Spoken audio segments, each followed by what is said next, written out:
And it's atrium or whatever, what do you call it? Call it Commonwealth Hall. Commonwealth. Then I go down the list after. No, don't do, only in the. So, There. 2, 3. so anyway. Yes. She's nice to look at. Got it. Good morning, everyone. Welcome to the joint meeting of the State Review Board and the Board of Historic Resources. The boards are assembled in person today here at the Virginia Museum of History and Culture located in Richmond, Virginia. However, DHR is also presenting today's meeting able to attend physically, and this meeting is also being recorded. My name is John Mullen, and I'm the chair of the State Review Board, and I hereby call this meeting of the State Review Board to order to take action to discuss and transact business statutorily required or necessary to continue operation of this board. Deputy Director Williams, please call the roll to determine if which members are present and to confirm that we have a quorum. Dr. Allen, Here. Ms. Scholl, Here. Dr. Green, Here. Dr. Lee, Dr. Smith, Here. Mr. Rutledge, Here. Chair Mullen. Here. Thank you very much. All right, then moving on behalf of both boards, I'd like to now read the land acknowledgement statement. The Department of Historic Resources, the Board of Historic Resources, and the State Review Board acknowledge the indigenous peoples of Virginia and express their gratitude for their continued stewardship of her lands and waterways over many generations. We also acknowledge the free and enslaved Africans and their descendants whose labors and contributions on behalf of the Commonwealth have long been overlooked. We commit ourselves to the meaningful engagement with all Virginians, past and present, as we strive to fulfill our charge as stewards of Virginia's long and rich history. Thanks. Now I'd like to introduce you to the purpose of the State Review Board and our members. The Virginia State Review Board operates under federal legal mandates of the Department of the Interior. It's a body that is empowered by the National Historic Preservation Act. The State Review Board's primary role is to review reports and nominations that are proposals for official designation for the National Register of Historic Places. When the State Review Board votes this morning, we are voting to recommend a resource either eligible or not eligible for listing in the National Register.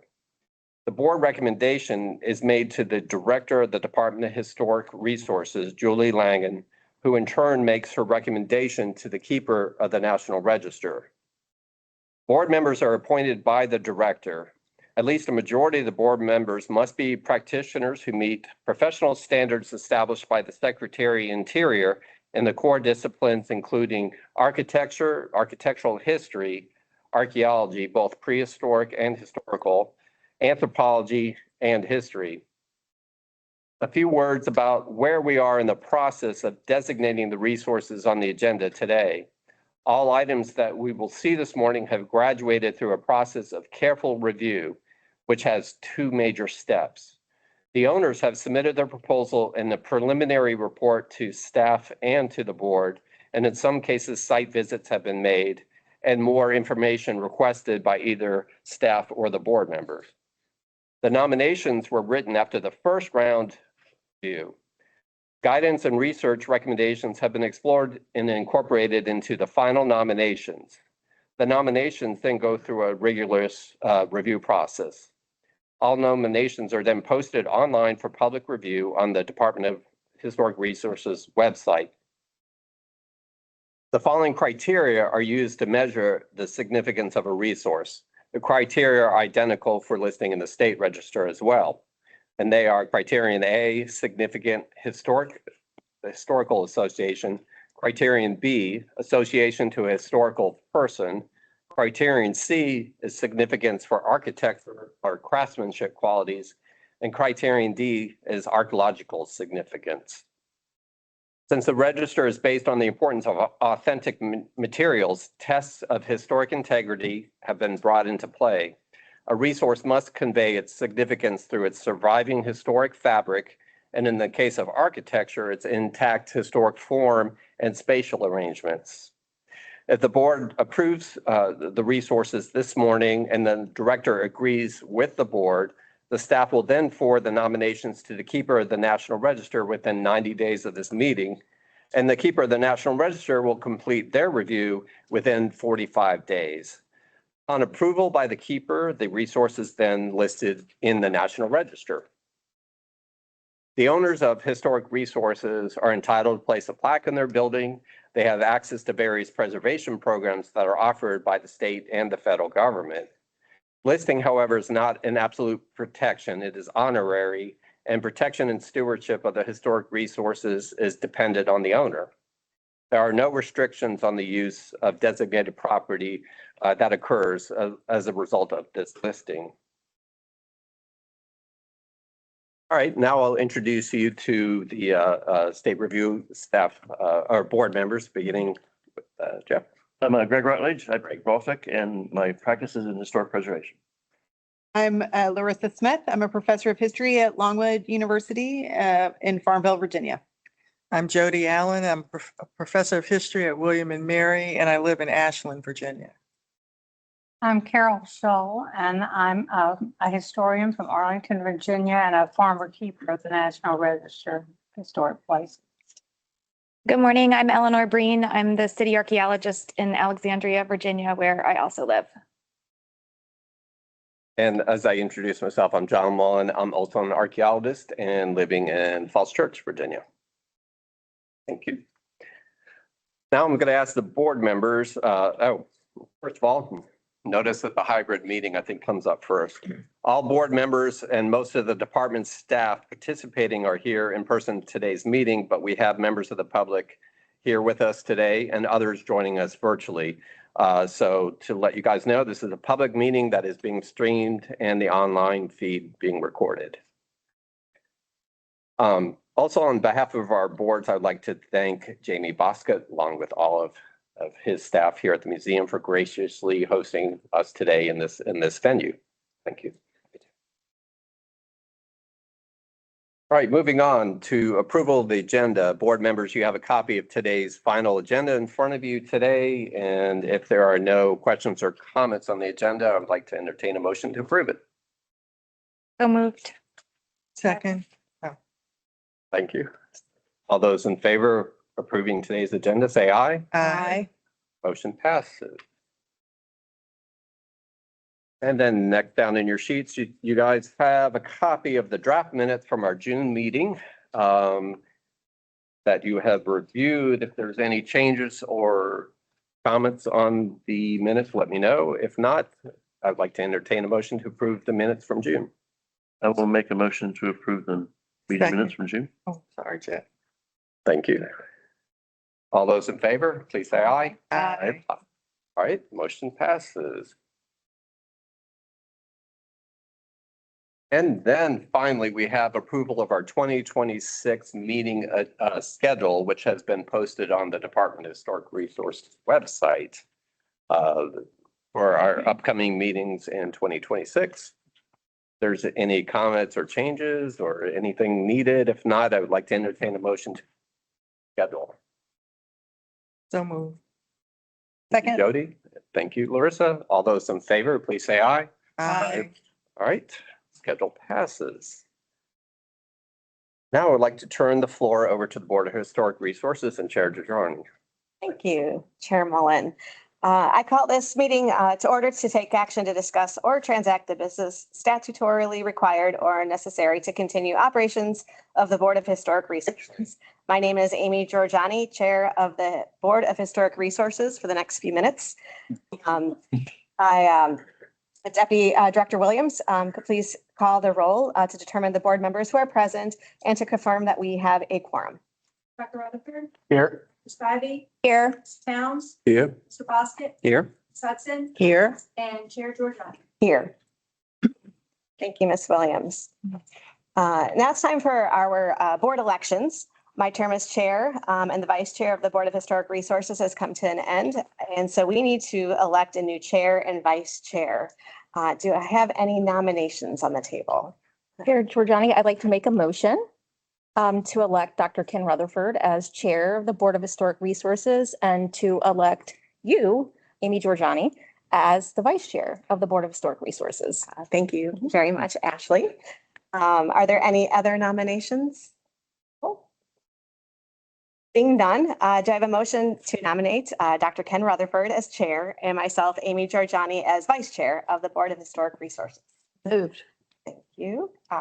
Do I have a second? Second. Second, great. Consensus here. All in favor, say aye. Aye. Any opposed? None. Great. Thank you, board members, and congratulations, Dr. Ken Rutherford. I will now turn the gavel over to you. Thank you. It's my honor to serve as chair for the next year or so.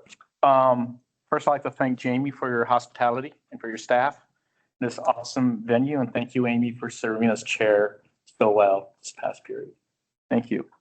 The Virginia Board of Historic Resources is an official policymaking board of the Commonwealth of Virginia created by the Code of Virginia. Its policies are implemented by the Department of Historic Resources, which day in and day out labors on behalf of irreplaceable resources in the interest of the citizens of the Commonwealth.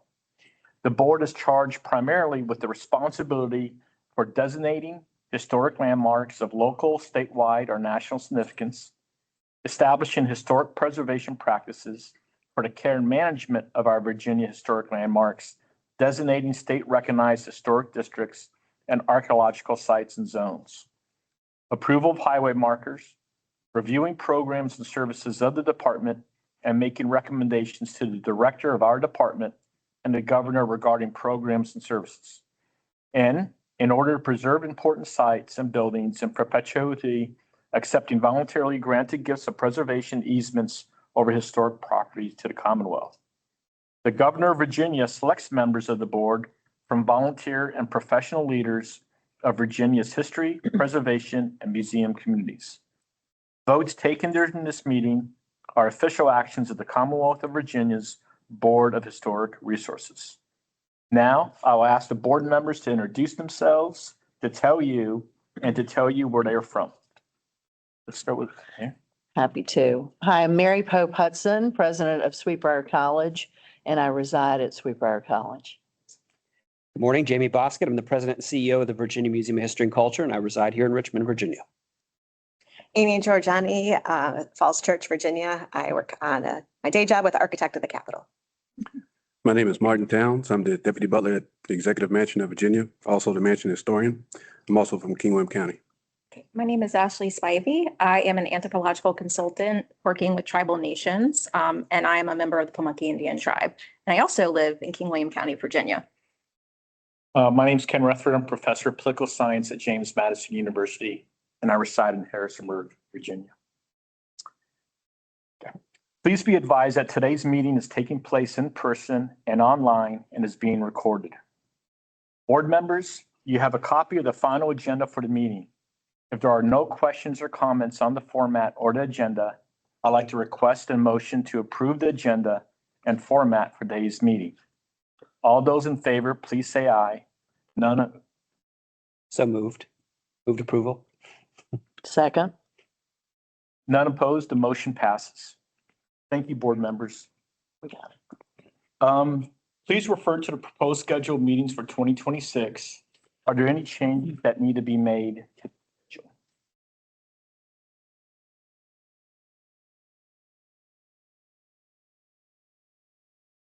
Motion to approve.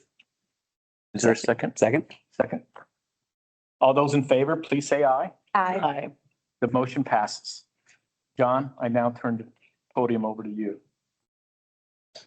Great. Now it's time for our director's report. Julie Langen. Good morning. I'd like to lead off by inviting any of you to help yourselves to coffee. Don't be shy. Set up on the table against the wall. And next, I'd like to congratulate our new chair and vice chair of the Board of Historic Resources. All of us at DHR are very grateful for your willingness to serve in these leadership roles. I'd like to acknowledge the presence of the department's legal counsel. We're joined today by Andrew Tarn from the Attorney General's office. Andrew, thank you for being with us. So the department has used this space for other meetings. This is the first time that the two boards have been meeting in this room, and I like this room. We welcome your feedback, and we thank Jamie Boskett for the warm hospitality extended to us by the VMHC. When we were all together in June, DHR was facing a financial crisis. 3 months later, we are on a much firmer financial footing, having finally received our full federal appropriation for federal year 2025. As a result, the expenditures that we had to put on hold, and that included filling some vacancies, have now started to move forward. So we're in a much better position.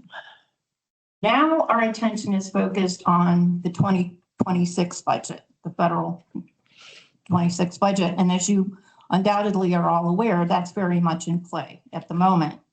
And though President Trump zeroed out in his budget funding for historic preservation, most historic preservation activities, both the House and the Senate versions have put funding in. So now we just have to wait and see how that's reconciled. And we are hopeful that at least perhaps there'll be level funding for the Historic Preservation Fund. And for those who don't know, we and every other state and U.S. territory receive an annual appropriation from that fund that compensates us for administering federal programs on the state level. On the state side, the budget process for the next biennium is already underway. And that may surprise some of you, but it takes months to prepare for the General Assembly session that starts in January. So we, the department, have already been meeting with our Secretary Stephanie Talon, to discuss our needs, and we are currently working on drafting our requests. We won't know whether or not we make the cut until the governor's budget is released in mid-December. We do know, though, that despite the fact that currently Virginia is in a very strong financial position, there is concern in the governor's office as well as among General Assembly members that there could be a trickle-down effect of the federal cuts to the budget that may impact the state budget, especially due to Medicaid. As a result, all agencies across all secretariats have been cautioned to temper our expectations. So we're not going crazy with a lot of requests. We are really focusing on those things that we most desperately need. Next, I want to provide an update on the department's archaeological collections and spend a little bit of time focused on archaeology, as there are a couple of priorities that are temporarily impacting access to those collections. The first of these is that the department is currently engaged as one of its very highest priorities in a systematic review of its archaeological collections pursuant to our responsibilities under the Federal Native American Graves Protection and Repatriation Act. Most of us refer to that as NAGPRA. In fulfillment of DHR's NAGPRA responsibilities, DHR has placed a temporary moratorium on access to all Indigenous cultural material in our possession or control. We have appointed an internal task force led by Jess Hendricks, our tribal liaison, to oversee the agency's compliance with this federal mandate. NAGPRA is a process for repatriation and provides a path to create a more appropriate and respectful approach to collection stewardship, collaboration, access to the collection, and of course involves extensive tribal consultation. Not everyone is happy about this temporary moratorium and the restricted access to Indigenous material, but this is non-negotiable, and it even applies to DHR's own staff. Because our collection is so large and our staff is so small, it is a very large task for which I cannot right now provide a timeline. Understandably, most people, and I would say a lot of people in this room don't really understand NAGPRA, maybe have never heard of it before. And for that reason, DHR is in the process of developing a communications plan that will guide efforts to educate and update the public as we go through this process. And if any of you have any questions, see me during the break. See our board member, Ashley Spivey, who knows more about NAGPRA than I ever will, but understand that this is one of the department's highest priorities.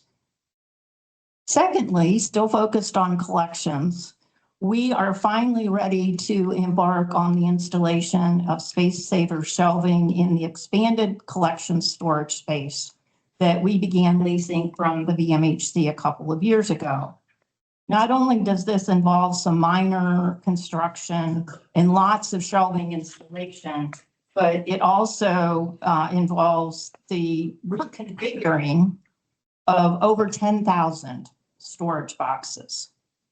This means that beginning October 1st, we will temporarily curtail access to the entirety of that collection, as well as access to the study collection room, which will be a staging area.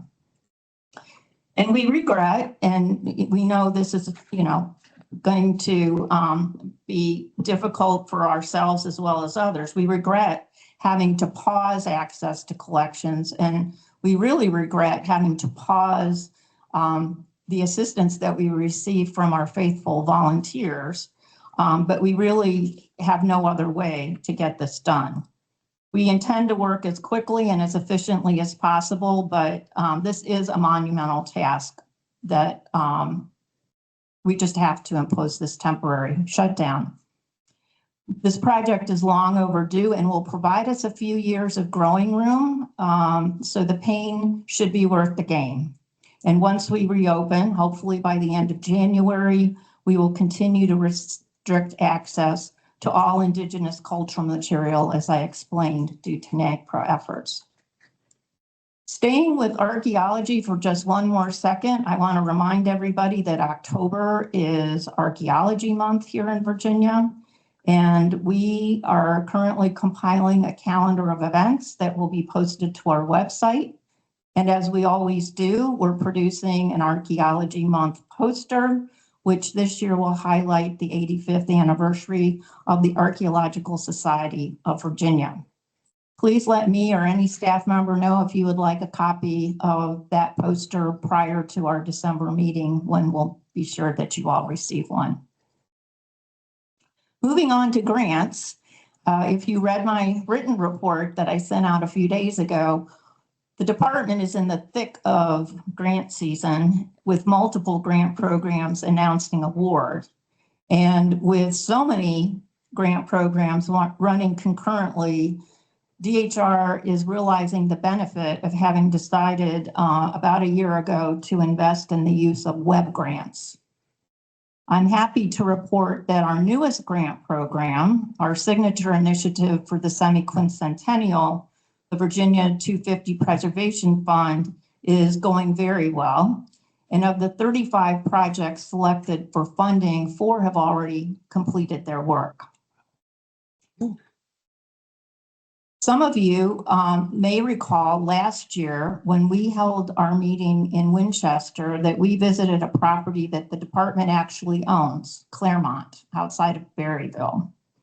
Well, I want to share the exciting news that the Claremont Foundation applied for and received a second grant from the National Park Service through the Semi-Quincentennial Fund, and they've received almost $750,000. The relationship that the department has with the foundation is that we are the owner of the property, but they are the people who run it on a day-to-day basis and maintain it. So for the foundation, this is a huge win. And we are very excited that this funding will address all of the needs still remaining for the house and all of the outbuildings. It even includes enough funding for some enhancements that will improve visitor experience. So we're just really excited that they have received a second one of these semi-quincentennial grants. Moving on to a different topic, we have in the room today a number of people who are interested in historic churches, work with historic churches, and I want to call attention to the fact that the department is partnering with the Episcopal Diocese to host a church webinar on October 9th. Preservation Virginia is also participating. There are a number of experts in various fields, grant writing, church maintenance, who will be participating. And it's really meant to be a basic primer on, historic preservation for those who steward historic churches. It is not limited to Episcopal churches. In fact, it's open to any church that would like to participate. And we will, through our own social media, be promoting that event. And if anybody wants more information, just see anybody from DHR and we will pass that on. But I think it's a really good opportunity for churches throughout the Commonwealth to get basic information, and there's time built into the program for lots of questions.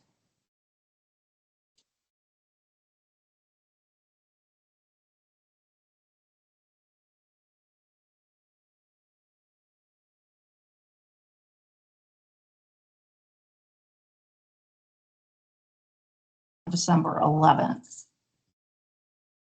Today, when we break for lunch, we will go next door to the department's offices and head upstairs to the 3rd floor. Following lunch, the State Review Board will remain over at DHR and meet on the 1st floor. And the Board of Historic Resources will return to this space. For any attendees here in the audience who would like to grab a bite of lunch when the boards are recessed, there's an excellent cafe on the 1st floor of this building. And I'm happy to take any questions. All right, thank you very much. Thank you. Now I'll turn it back over to Chair Rutherford. Thank you, Director Langdon, for your report. Now we hear from Caitlin Sylvester, DHR's grant coordinator, for an update on the BIPOC grant program.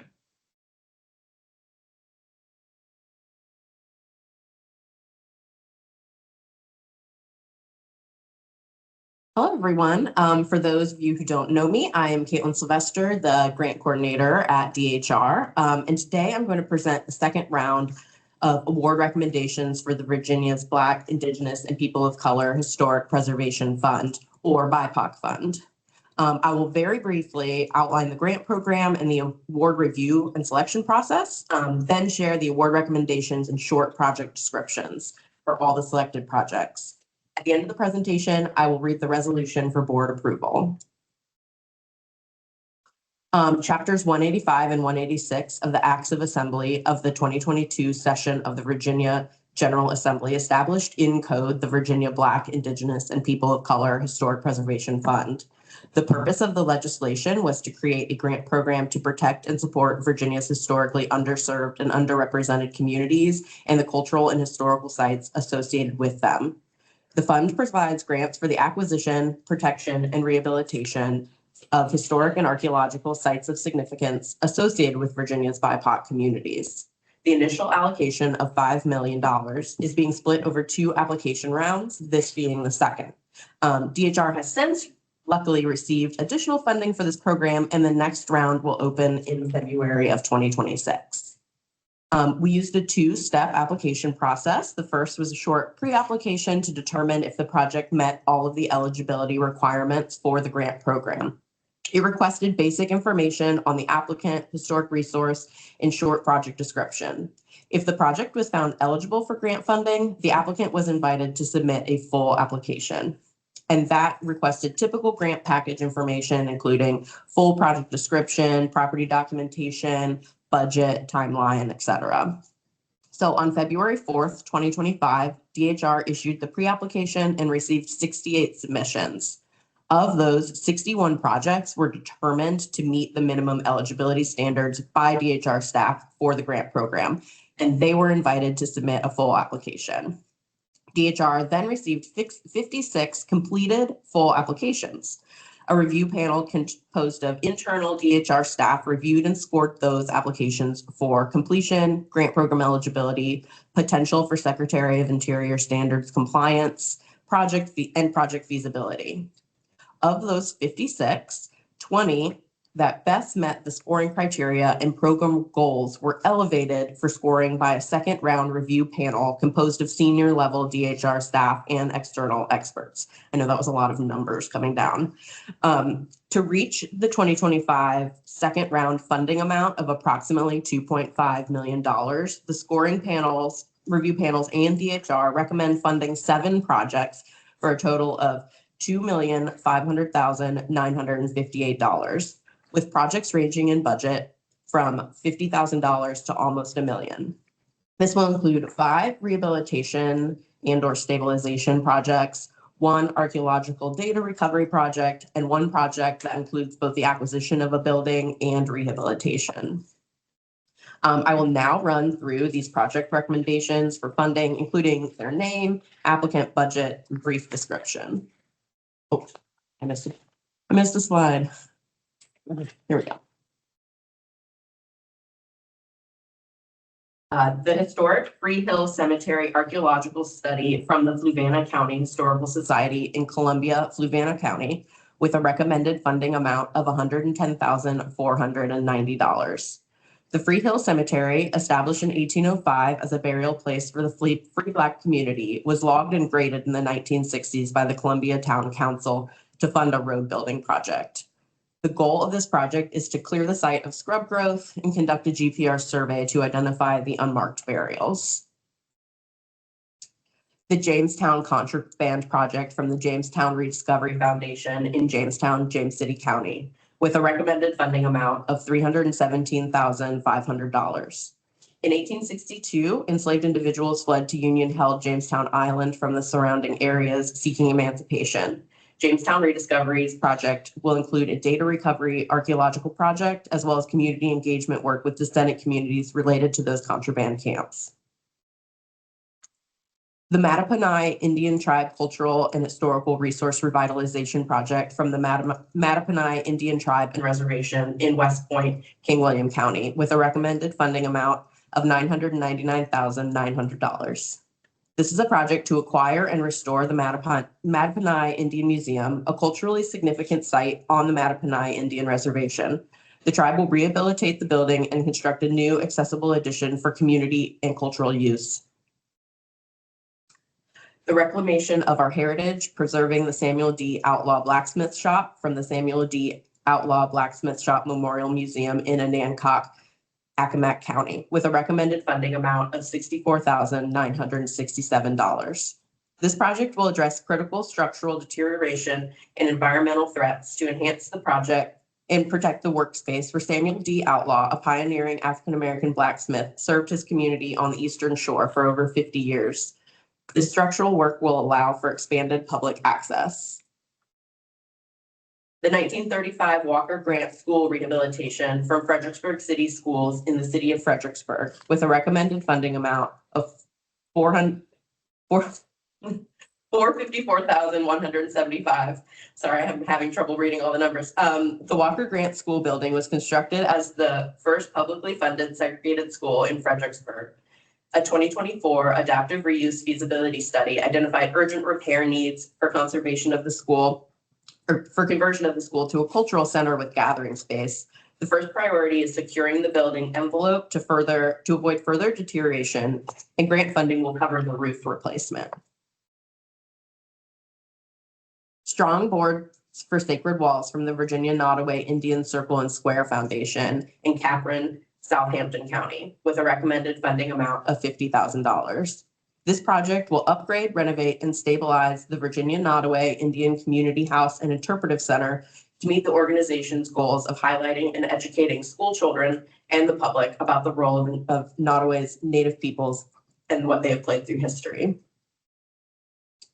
And finally, we have Museum of West Warm Springs and Meeting House, the John Wesley M.E. Church restoration from the Valley Program for Aging Services in Warm Springs, Bath County, with a recommended funding amount of $503,918. John Wesley M.E. Church was built in 1873 by residents of the African-American community of West Warm Springs. The church is the oldest remaining M.E. church in Bath County and the last surviving log structure in West Warm Springs. This project aims to restore and upgrade the church building for community events while developing permanent and changing exhibits on the history of Bath County's African-American families and communities. So those are our 7 projects that we will are recommending for funding. And now I will read the resolution for approval by the board, which is also up here on the screen.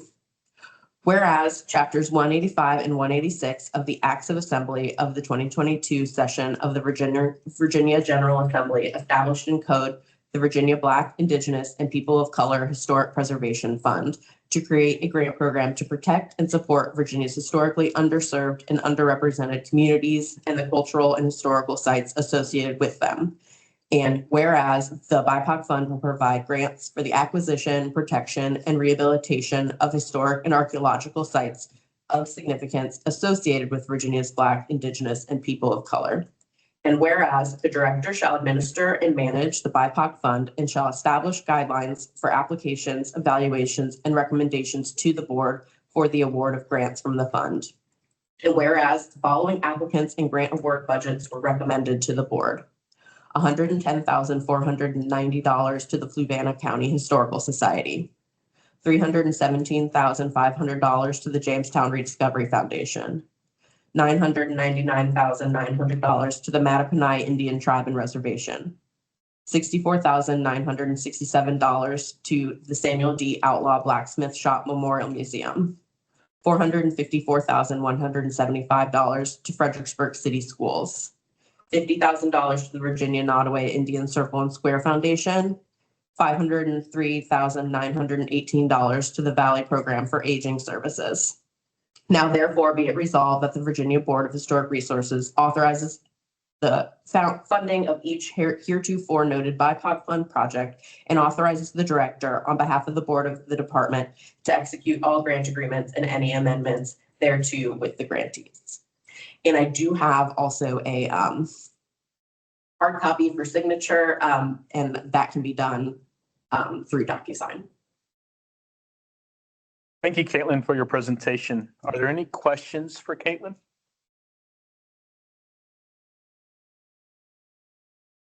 If not, do I have a motion to approve the funding recommendations presented to us? So moved. Is there a second? Second. The motion passes. Thank you, Caitlin. Thank you. Do we need to vote on that? Do we need to call? All those in favor say aye. Aye. Opposed, none. The motion passes. Thank you, Jamie. Thank you, Jamie. You always sit right next to me. We'll now move on to the public comment period. The Virginia Board of Historic Resources desires to hear the viewpoints of interested citizens, but also needs to conduct its business in an orderly and efficient manner. Therefore, the next portion of the meeting provides an opportunity for the general public to identify matters of interest and concern. While the public is welcome to express any concerns that they may have, the boards are not in a position to comment or respond, but rather listen and potentially provide direction to the staff or follow-up. If matters broached during the public comment portion of the agenda seem to warrant further attention and discussion and are within the board's authority, then those matters may be taken up as formal agenda items at the subsequent board meetings.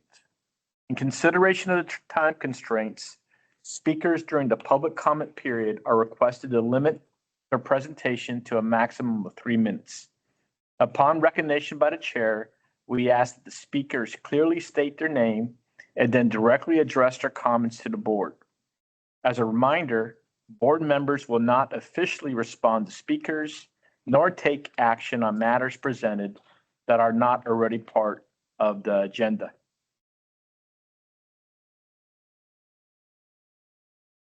Okay, so I'll now call on each speaker, either person or virtually, to speak. First, I'd like to call Arlene Wren.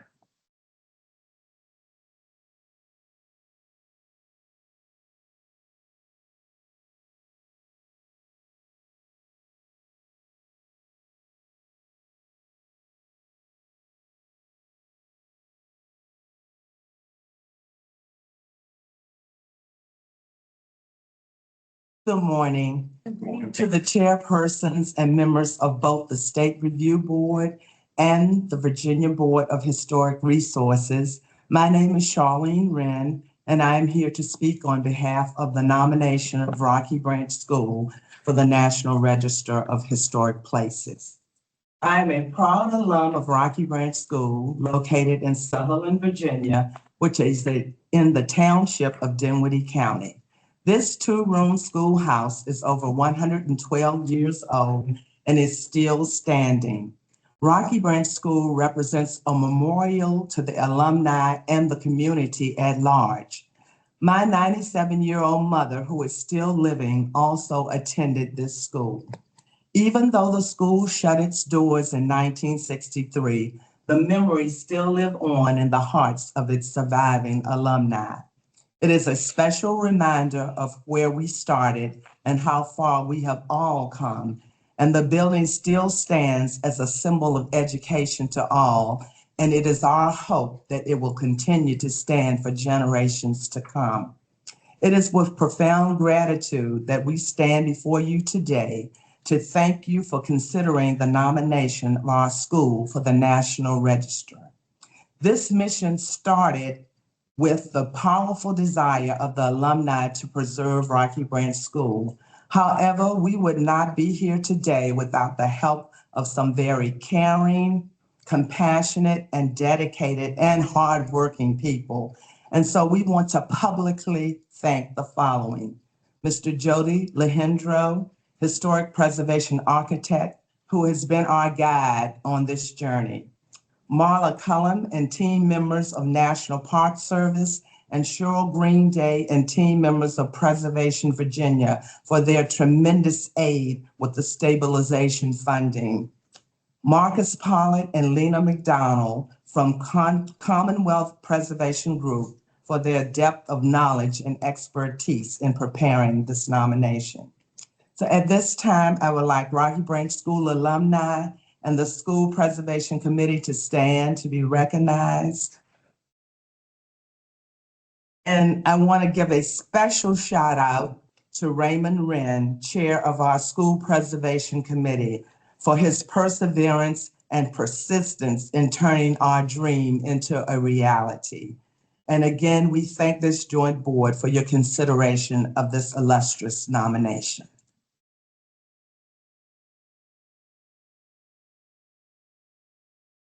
Thank you, Ms. Wren.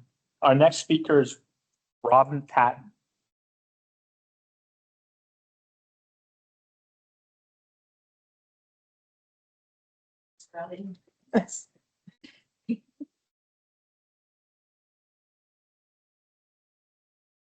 Morning, folks. My name is Robin Patton, and I'm grateful for the opportunity to address both of the boards this morning.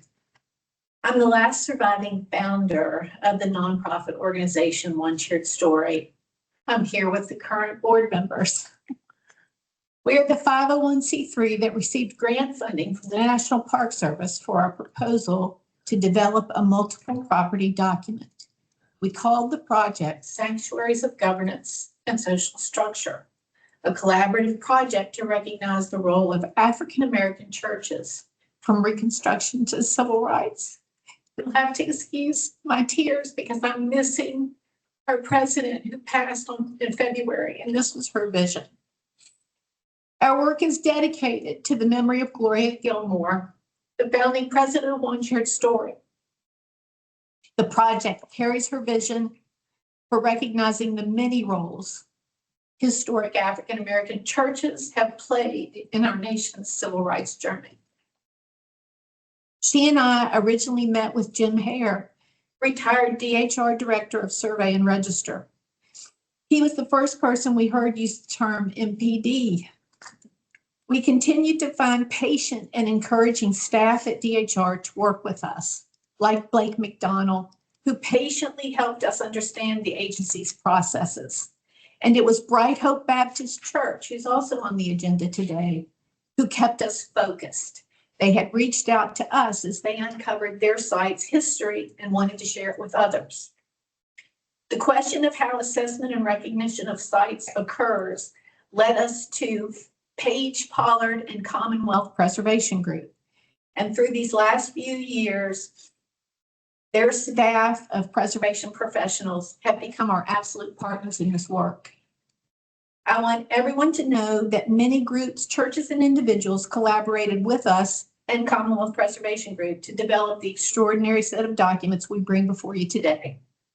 As we work to contact churches across the Commonwealth, we also built connection between communities that did not have experience working with DHR. We were privileged to take what we had learned from your staff and share it with our collaborators, and to also carry the message that their histories were important. Our research also gave us the gift of friendship with many minority-led groups, hard at work preserving the history of their communities, like the Middle Peninsula African American Genealogical and Historical Society.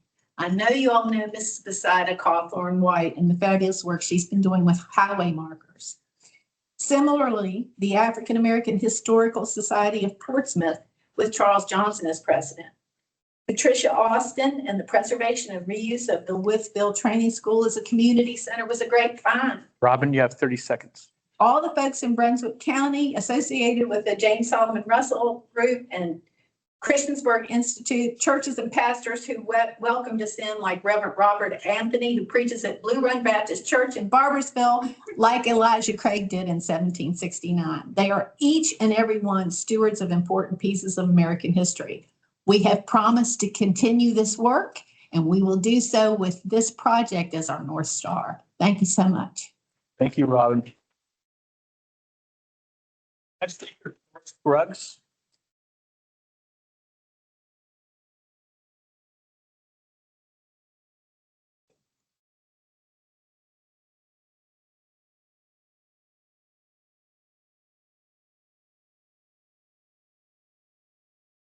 My name is Horace Scruggs, Fluvanna County. I'm recently been joined as part of One Shared Story. I'm just here to speak very briefly on the impact of these African American churches have had on the history of these counties of Virginia at large. As a church kid myself, I understood very much how the African American community really was held together by these churches.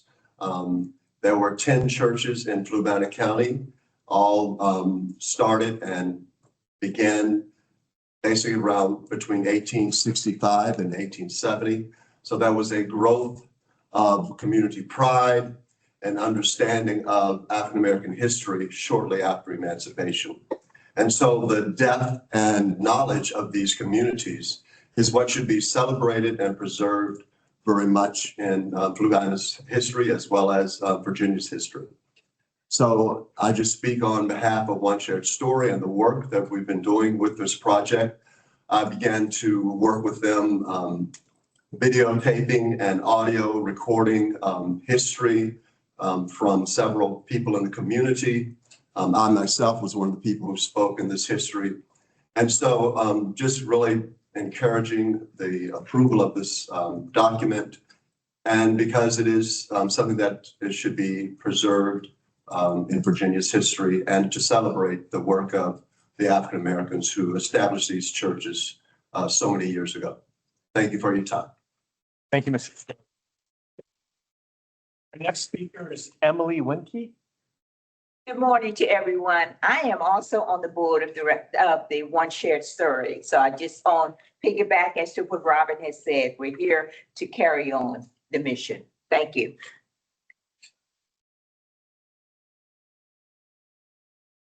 Thank you. Thank you, Ms. Winke. Our next speaker is Kaja Hoski. Yeah, is that correct?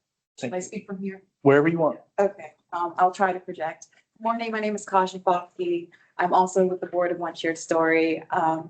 7 years after being their first intern, have returned back because I recognize the importance of historical preservation. As someone who is a longtime resident of Virginia, was born and raised here, my family has deep lineage. Working with One Shared Story, I was able to trace back as far back as the 1700s. My family has property in Louisa County. We attended Foster's Creek Baptist Church in Louisa County, which is one of the historical Black churches in the area. And I speak in this capacity as a young person in the room who really recognizes the importance of preserving this history. And while many of these physical buildings have, deteriorated or maybe have been lost over time, it's important that the record reflects their existence, presence, especially as strongholds, as institutions and pillars in the community, the first schools, the first food pantries, the first health clinics, where many of them were born out of these churches. And so I just want to speak and say that I highly recommend adopting the multi-property designation. And I'm really appreciative that this work has been taken on. I'm really appreciative to all of the work that One Shared Story has done in Preservation Virginia to get it across the finish line. For a moment, I just want to check with Deputy Director Williams. Is there anybody virtually? Okay.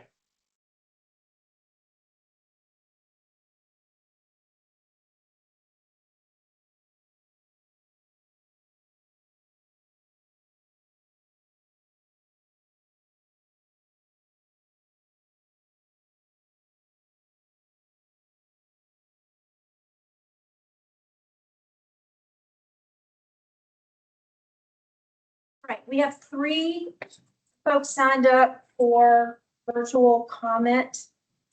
First of which is Lisa Aaron.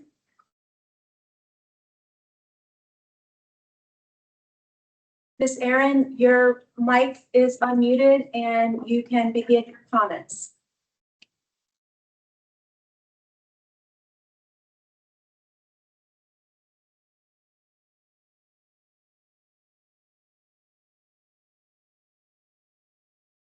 Aaron?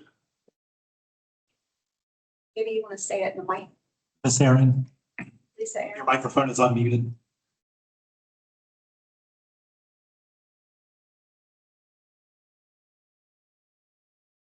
Right, well, I'll move on to the second speaker, which is Erica Aaron. Mic is unmuted. Erica Aaron. Go ahead, Erica.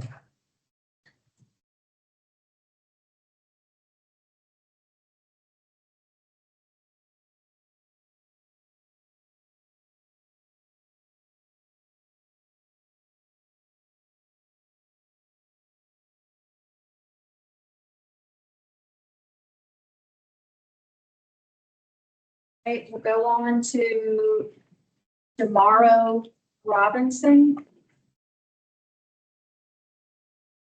Mr. Robinson, go ahead.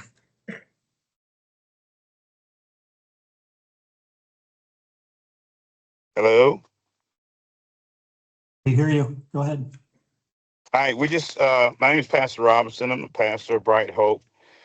We just want to say thank you to Ms. Gilmore and Ms. Patton, Ms. Robin Patton, for all the hard work they've done to help get our church or push our church up to be on the National Registry here in Louisa County, to be the first African-American church here to be able to take part of that prestige. And we're definitely grateful. Our church has been around since 1882. We're still standing strong to this day. I can tell the excitement from the members who are still here, from those who are passing and going on. So we're definitely grateful for the opportunity to be able to be a beacon of light here in this community and to continue on with further things that need to be done to the sanctuary, to the church that we are working hard to preserve. So we just want to say thank you. Thank you, sir. Both Lisa and Erica Aaron's have their mics unmuted if they would like to speak.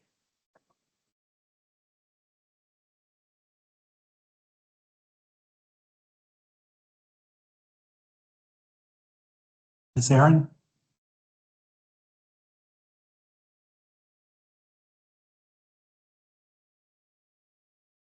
Like we're done. We would like to thank all those who spoke during today's public comment period. Your comments are proof of the importance of citizen involvement in the proceedings of these boards, and they will carefully receive careful consideration by both boards. This concludes the public comment portion of today's meeting. We will now take a 5-minute break and we'll be right back to hear presentations of the National Register nominations from the DHR staff.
Yeah, the work.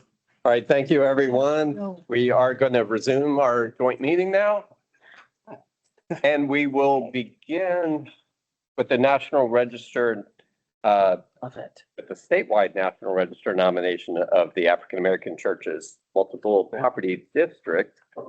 That I was sitting in here.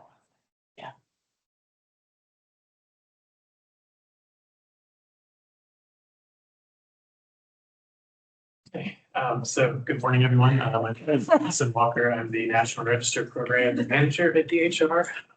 We've already gotten a really wonderful introduction to this project. That's going to be a tough act to follow, but I hope I can do it justice as someone who's kind of coming in right at the end. But just to kind of formally go over the register side of the African American Churches in Virginia multiple property documents. So I will cover the MPD and then lead into Joanna McKnight's presentation of the Bright Oak Baptist Church and Cemetery in Louisa County, which is being nominated under this multiple property submission. So really quickly, I know we're getting used to these at this point, but just an overview of what the NPD does. So this document is a cover document that serves as the basis for evaluating National Register eligibility of related properties. This will not list any resources in its own right, but it provides a means for streamlining and facilitating the nomination of groups of related significant properties. And so the document organizes themes, trends, and patterns of history into a historic context, as well as providing a definition of property types that best represent them. And the MPD also provides specific registration requirements that can be used for comparing types of properties. These are things like the characteristics, associative qualities, information potential, anything that can be used to make a judgment about the relative significance of properties that sort of fall under the context presented in the MPD. So again, I know we've done a few of these recently, but here's just kind of a sample of MPDs that we have currently on file. At the last meeting, we approved African American schools in Virginia, under which Rocky Branch School is being nominated today. Previously did Garden Apartment Complexes of Norfolk, the African American Watermen of the Virginia Chesapeake Bay MPD, which incidentally was used to nominate the Samuel D. Outlaw Blacksmith Shop, which is now BIPOC grant awardee. Also have my favorite, the Virginia Beach Oceanfront Resort Motels and Hotels, and of course the Rosenwald Schools in Virginia, which has been used to list in 25 Rosenwald schools across the state at this point. So it's great. Specific to this MPD, context and evaluation. Historic context is presented here. I'll give the full title: Sanctuaries of Governance and Social Structure, the Role of African American Churches from Reconstruction to Civil Rights, 1861 to 1968.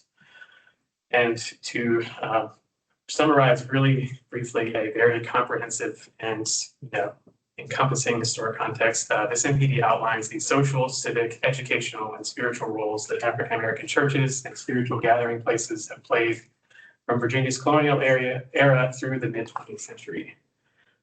This traces, the beginnings of congregations meeting at brush arbors through the establishment of independent Black denominations and congregations, the role that they played in establishing schools, fraternal organizations, benevolent societies, all sorts of other institutions during a period when they were precluded from the kind of traditional political and social sectors of life in Virginia.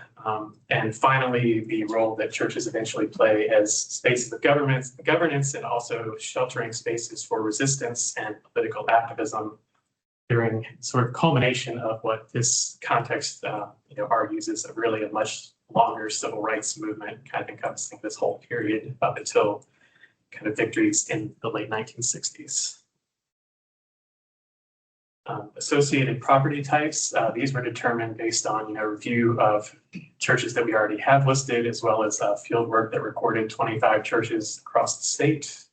These are pretty straightforward. One is individual church buildings themselves, and then we have church-based historic districts, which is a church plus any number of other associated resources that we commonly see with them: cemeteries, former public schoolhouses, earlier buildings, a parsonage, fellowship halls, education buildings, any other kind of sites of significance that may still be associated with the church building.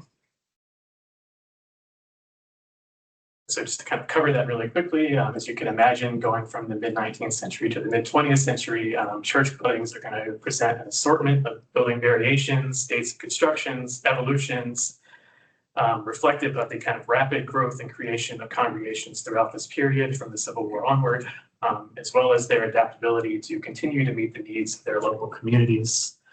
And so we're going to see, of course, form, footprint, size, massing, fenestration, plans, style vary widely based on cities, towns, rural areas, availability of materials, the carpenters and craftspeople involved.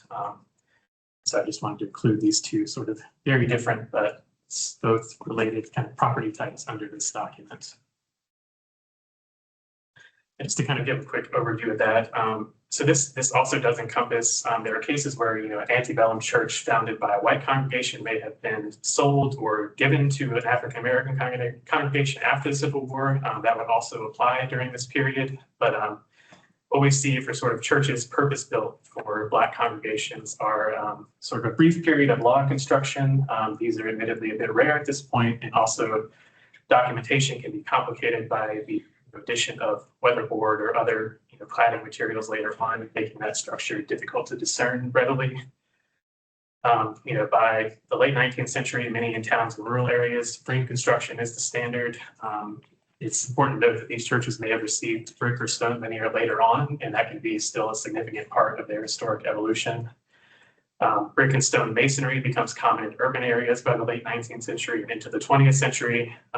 And then after World War II, you see the emergence of new methods and materials, modern techniques like curtain walls, plate glass, steel trusses, and also the prevalence of concrete block is a sort of durable, affordable construction material for a lot of these new church buildings.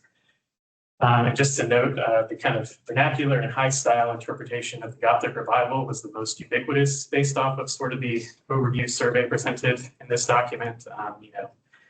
Lancet arch windows, projecting tower, things like that. But again, by no means the only style that we've seen. And so then church-based historic districts, again, this is the church building itself, as well as associated resources like a cemetery, schoolhouse, education buildings and fellowship halls, parsonage, earlier sanctuaries or outdoor gathering sites. This can also include elements such as picnic shelters, utility sheds, playgrounds, memorials. These can contribute if they're historic, but they also are not considered to greatly affect the type of living they're not historic. They're typically at a small enough scale that they're not really affecting and eventually become contributing later on down the line. So I showed here Silverville Baptist Church is just one example that we do already have listed. You have a church, a former schoolhouse, and a cemetery all on the same property, all historically associated. Just some integrity considerations that are laid out in the document. A lot of these African-American churches are constructed in segregated areas, African-American residential communities, and neighborhoods in towns and cities especially. And what we unfortunately see is from the period of about 1940 to 1990, extensive urban renewal and highway construction that has resulted in the fragmentation and erasure of a lot of these neighborhoods. So it's important to evaluate integrity of location, setting, feeling, and association according to these kind of pervasive circumstances that occurred within the period of significance discussed. As far as design materials and workmanship, as always, poor physical condition does not necessarily equate to poor integrity. The presence of character defining features is sort of the main way that we should be forming an analysis of integrity. It's also important to consider, especially in this case, that alterations, repairs, and material placements are often seen as signs of progress, signs of improvement of these buildings, and so they should be considered an important part of historic evolution during the period of significance. And just some common alterations that were noted by the survey and review of existing data that we have. A lot of times these buildings are expanded to accommodate growing congregations and additional activities. That may be Sunday school buildings, things like outdoor services, baptisms, homecomings, reunions. May result in the construction of fellowship halls and secondary buildings. Often you'll see former public schoolhouses that are adapted to serve as fellowship halls or community centers as well. Again, just to note that A lot of historic frame buildings may have received brick veneer during their period of significance, and that is kind of shown to be, a significant part of their development rather than an attraction from integrity. And finally, the recent addition of things like ramps and interior elevators to meet ADA compliance is something that can't really be avoided, and so shouldn't be necessarily considered a huge impact on integrity. I included Fourth Baptist Church here in Richmond, just to note that when the Greek revival portion was listed in 1979, the education wing on the right was referred to as a modern intrusion and nothing else. In the last few years, it's actually received a grant from the Kennedy Foundation as a significant work of Black modernism by the architect Ethel Bailey Furman. It's important to think through context a little more. And so, just to summarize, this African American churches in Virginia MPD, the period we're talking about here, circa 1861 to circa 1968. The criteria and areas of significance laid out, criterion A, social history, religion, and African American ethnic heritage. Criterion C, architecture. Of either nature, these properties will need to meet criterion consideration A for religious properties, which this context argues is, of course, they do. And this also doesn't preclude listing under criterion B or criterion D. It's just that those would sort of be for individual cases. So before we move on to Bright Hope Baptist Church, which I have here, I just want to thank the authors of this MPD, Lena McDonald, Kayla Halberg, Ashlyn Stump, Marcus Pollard, and the staff at Commonwealth Preservation Group. Of course, the research team at One Shared Story, as well as the administrative team that made this all possible. Dr. Smith for her review of this MPD and really helpful comments. And so I've got any questions.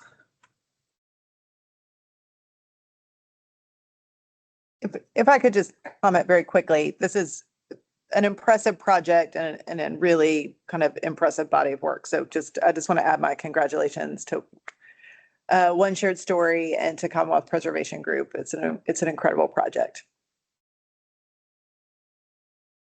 And thank you from the State Review Board for commenting and reviewing the nominations. It's my pleasure. Yeah, it was a lot to go through, but great work. So as a point of order, I think we need to vote on this as an MPD as we move forward before we go to the Eastern nomination presentation. So I'd like to entertain, is there a motion to approve the African American Churches in Virginia MPD? So moved. Thank you, Larissa. Thank you, Jody. All those in favor, please say aye. Aye. Aye. Motion passes. So I'd like to make a motion that we consider African American churches in Virginia MPD. May I have a motion to approve this nomination? So moved. Second. All those in favor, please say aye. Aye. Motion passes. Wonderful. Thank you, Austin. And now we'll move on to the Eastern Region nominations. Joanna.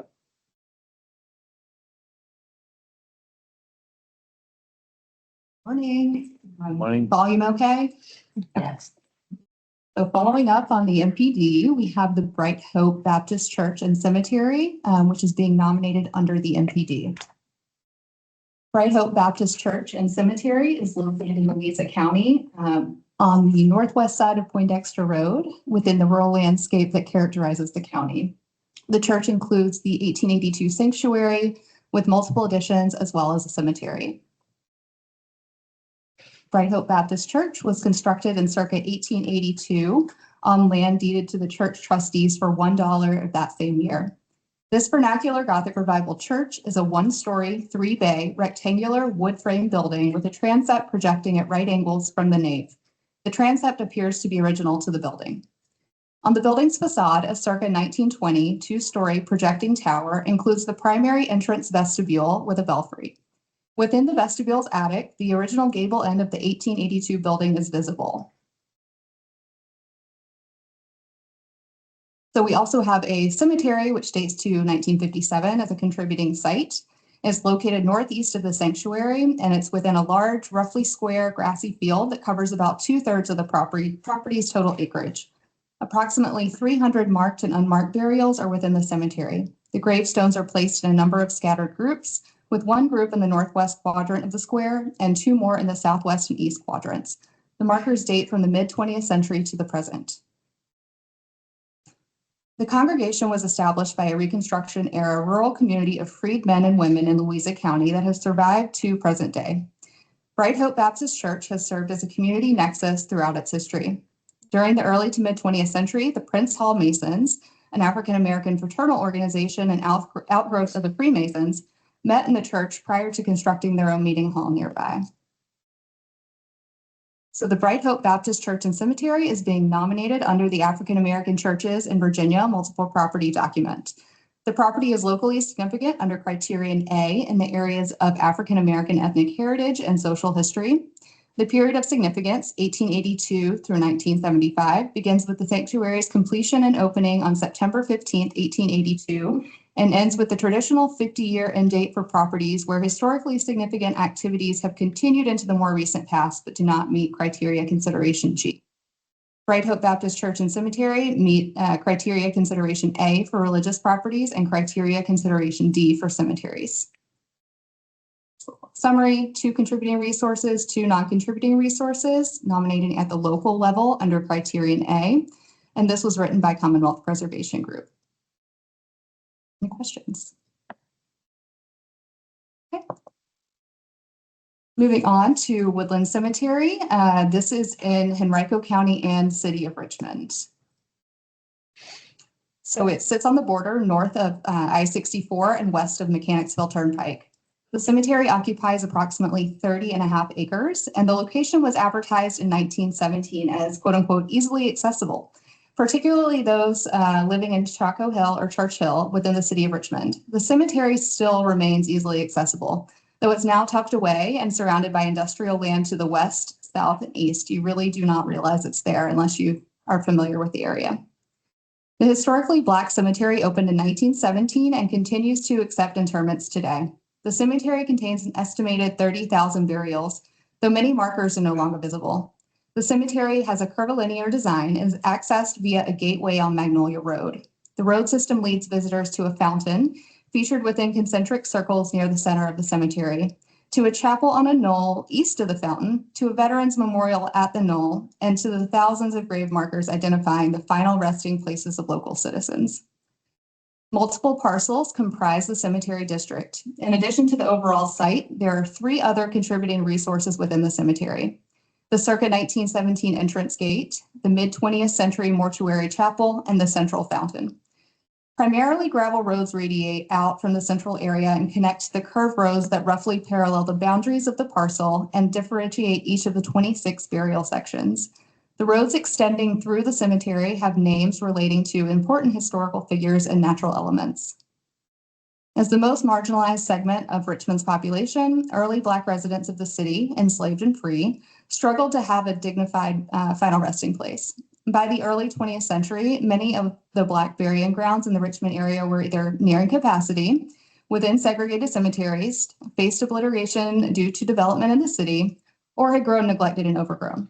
In 1916, facing these conditions, entrepreneur and activist John Mitchell Jr. purchased 38.89 acres and set aside 25 of those acres for Woodland Cemetery and a smaller acreage aside for an adjacent park.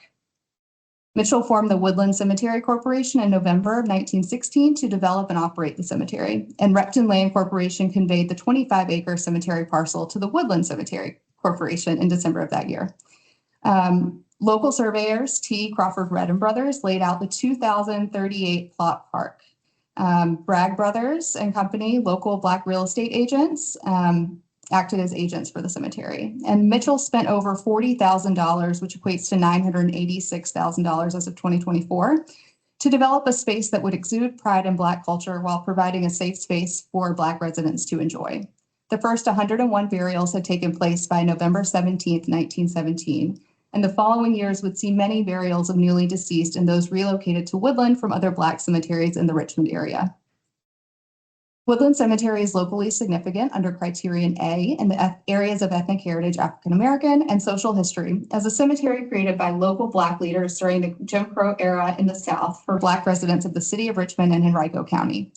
The cemetery is also significant under criterion C in the area of landscape architecture as representative of a cemetery intentionally designed to serve as a dignified resting place, as well as one of leisure and recreation as influenced by the landscape lawn cemetery movement.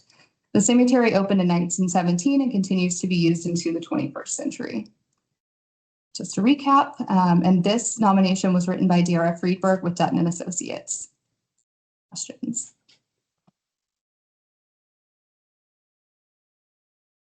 Last one, heading to King William County. This is Bear Garden, which is a 230-acre farm located in a rural area of southwestern King William County, not far from the Hanover and Caroline County lines.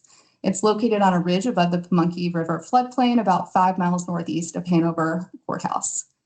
The Bear Garden house is remote and sits almost in the middle of a 230-acre tract, about 3/4 of a mile east of the nearest road, Calno Road. The house is currently reached by a long and winding gravel drive that approaches the front of the house from the south. The house is surrounded by large trees and boxwoods that were planted around the house in the mid-20th century. The rest of the property is either in cultivation, forested, or open for a horse boarding facility. There are 2 contributing resources on the property: the primary late 18th to early 19th century house and mid-19th century smokehouse. The house at Bear Garden is a 1-story frame dwelling that was built in 3 separate historic building campaigns. There's much conjecture over the date of construction of the original house, a 1-room side passage plan with integral shed room on the east end, but it appears to have been built in the late 18th or early 19th century. A 1-room addition was built onto the passage side by 1850, creating the existing single-pile central passage plan house. The last addition, a rear L, was constructed sometime between 1896 and 1901. The first construction phase likely occurred near the end of the 18th century, perhaps between 1796, when John Temple married Alice Taylor, and 1800, when Taylor deeded 341 acres of his property to John Temple. This phase produced a 1-story single pile, 1-room side passage plan frame dwelling with a shed extension. Perhaps about 1851, a 1-room addition went on to the other side of the passage, which created a central passage plan. At the end of the 19th century, which we are calling circa 1901, owner Louis Morin constructed a 1-story T-shaped addition on the rear of the house. Although there have been a number of changes to Bear Garden over the years by various owners, its basic form and plan remain unaltered from when it was built. And it is an example of a late 18th century or early 19th century dwelling in King William County, one that evolved over time to meet its owner's needs and is more typical of its period than the larger houses along the rivers. So nominating this during from 1796, its original period of construction, through 1901, dating to its last historic addition.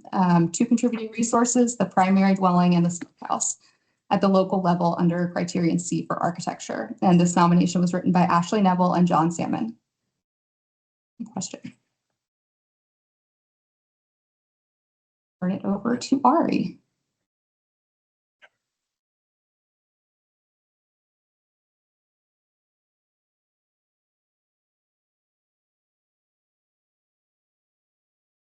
Morning, everyone. Does my sound okay?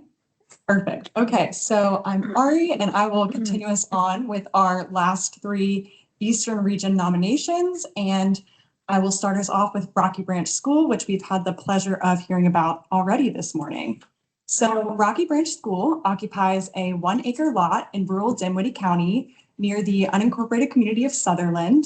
This 1-story frame schoolhouse consists of 2 sections. The south section was erected circa 1913 as a Black school for children near Rocky Branch Baptist Church. And the north section was built sometime before 1900 as part of the Sutherland School, which was a school for white children.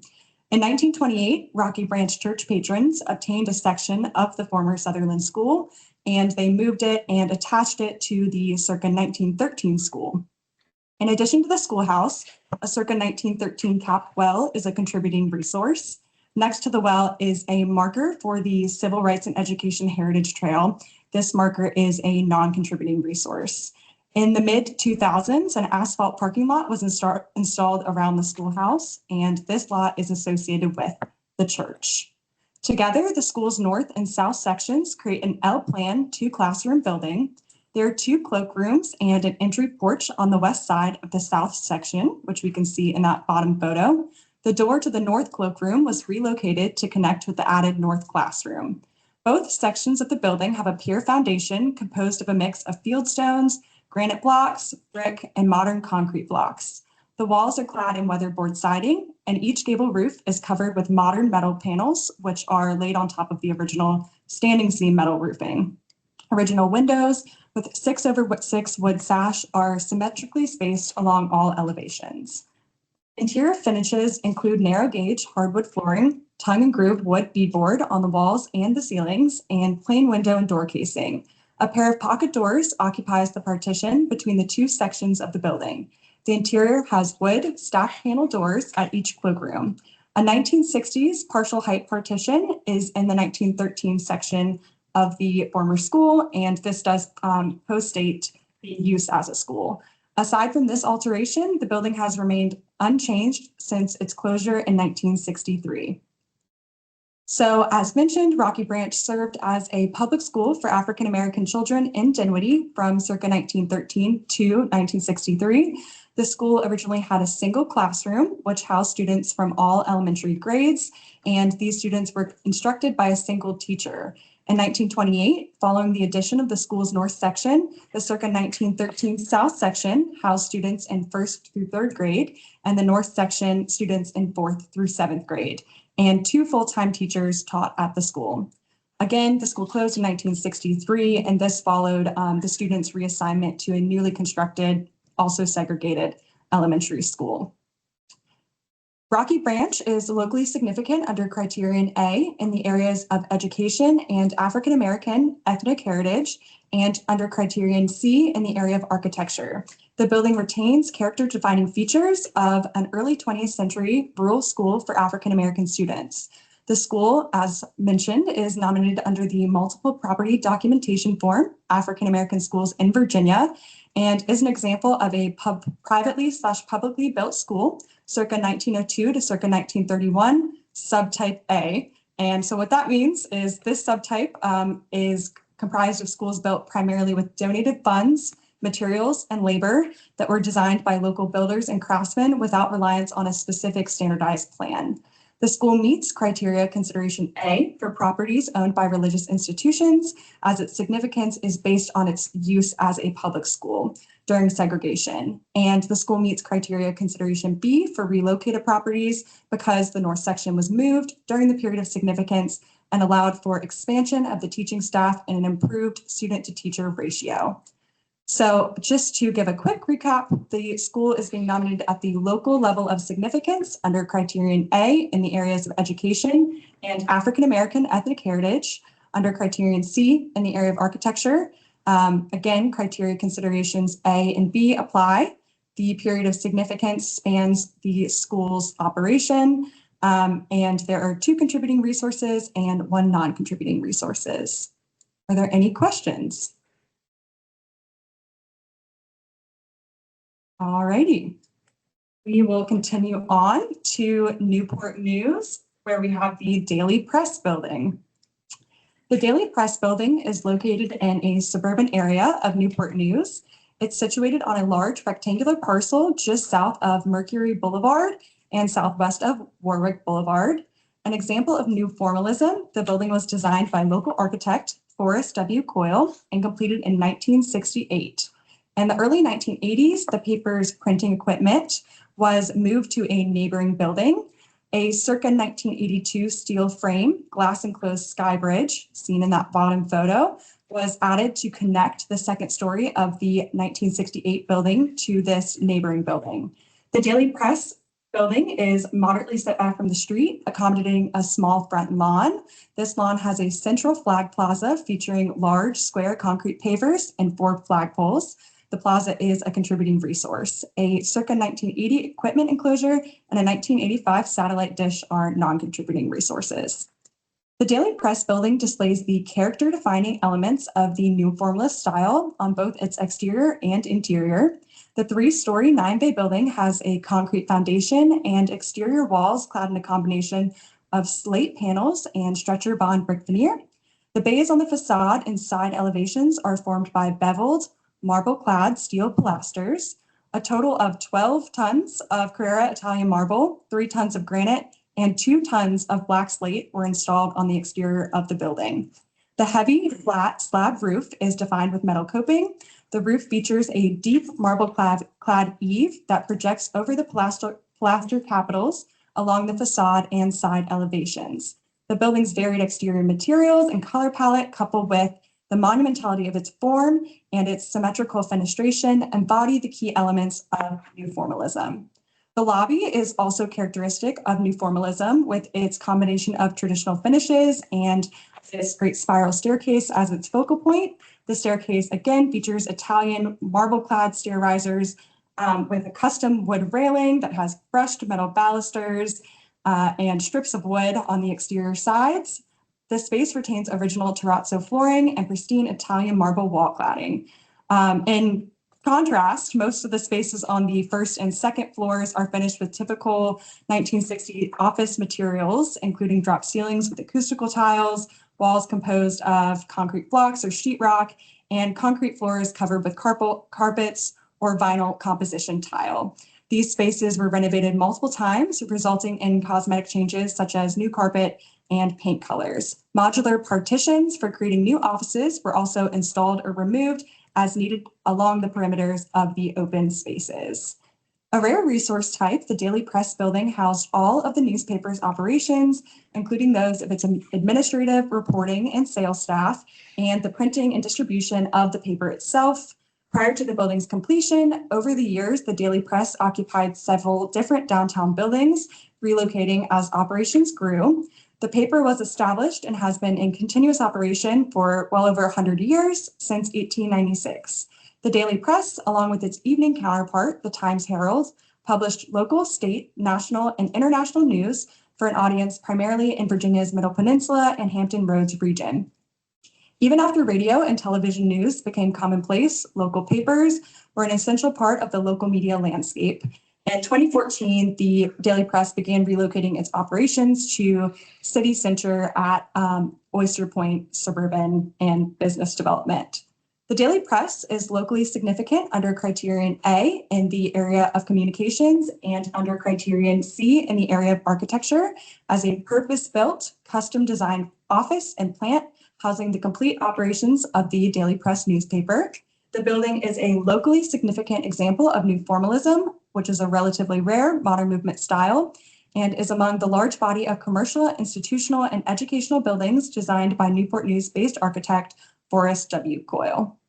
Again, to recap, the Daily Press building is being nominated at the local level of significance under Criterion A, the area of communications, and C in the area of architecture.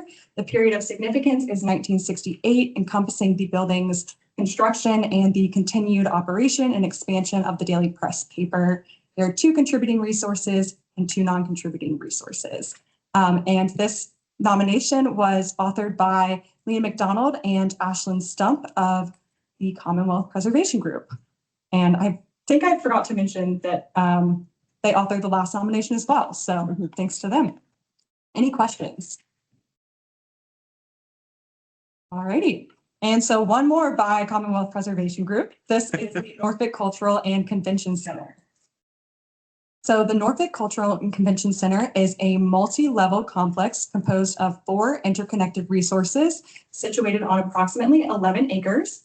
The district is an example of what's known as a super block, which is aptly named. A super block is a very large commercial or residential block close to through traffic, but crossed by pedestrian walkways and sometimes access roads as well. The center is predominantly situated on a large raised plaza comprising what were once multiple city blocks in downtown Norfolk. The arena building, or Scope, covers a majority of the plaza and is situated on the northwest corner, while the theater, or Chrysler Hall, sits on the southeast corner. In the southwest corner, there's a large rectangular fountain that is integrated into the foundation of the plaza. The northeast end of the plaza includes 32 integrally constructed circular planters, which are laid out in a rectangular grid. The property has small trees and vegetation along the perimeter and in planter boxes that are spread throughout the plaza. Also part of the complex is an underground parking garage and underground exhibition hall, which is part of Scope. Contributing resources, of course, include the Scope Arena, Chrysler Hall Theater, the Plaza, an exhibition entry canopy, which is integrated into the plaza, parking garage, and podium light fixtures, while non-contributing resources include benches, flagpoles, and a monument sign. And these resources were replaced and post-date the period of significance.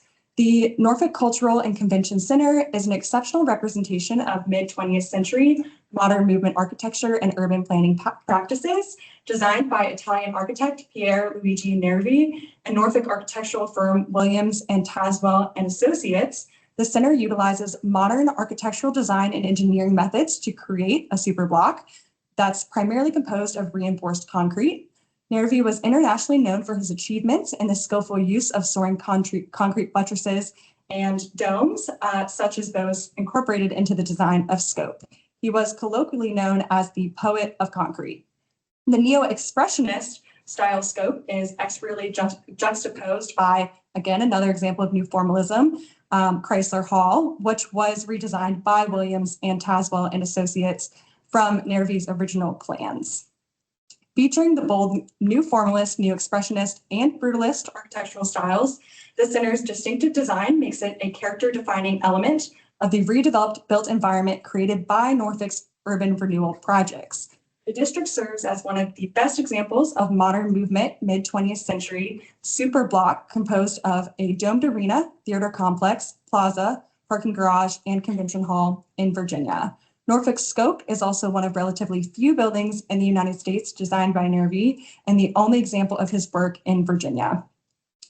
The Norfolk Cultural and Convention Center is significant at the statewide level under criterion A in the area of community planning and development for its association with urban renewal and the redevelopment programs carried out by the City of Norfolk and the Norfolk Redevelopment and Housing Authority beginning in the mid-20th century.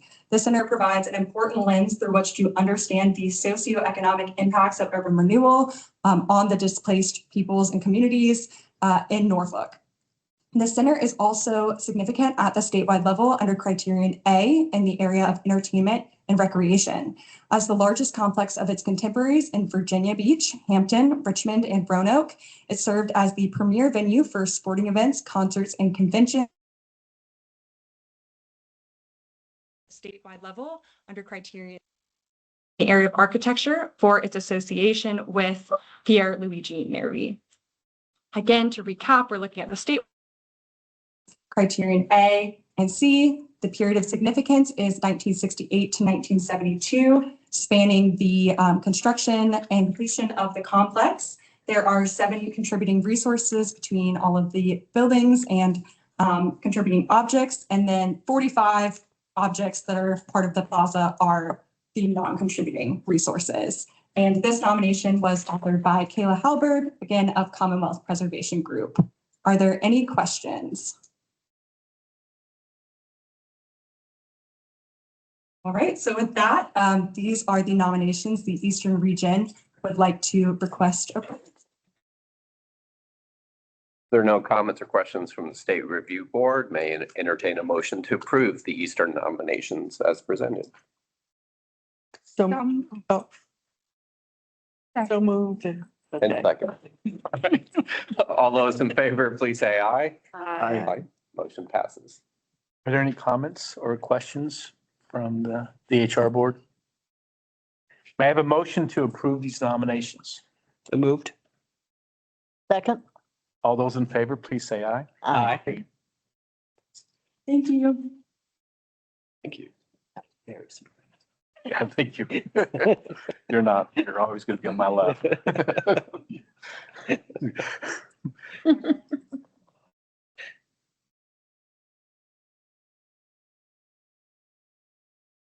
It's good.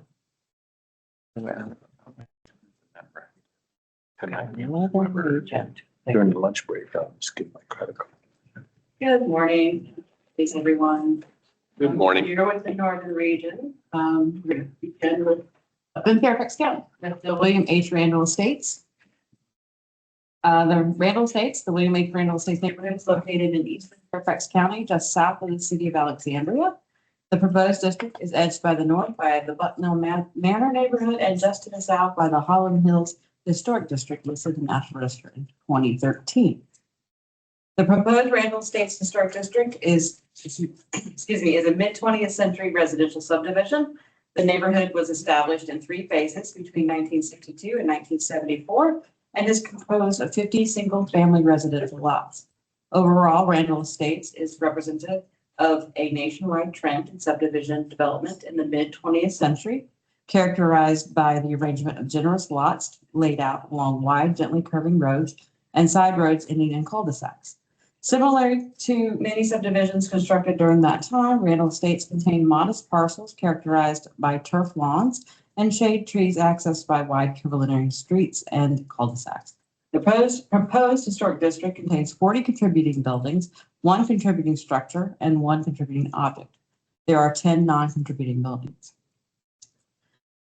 William H. Randall Estates is being considered under Criterion A, Ethnic Heritage, Social History, Community Planning and Development, Criterion C, Architecture, and is also being considered under Criterion B, Significant Person for Jube Shriver Sr. The subdivision was created in 1961 based on the vision of African-American developer Jube Shriver Sr.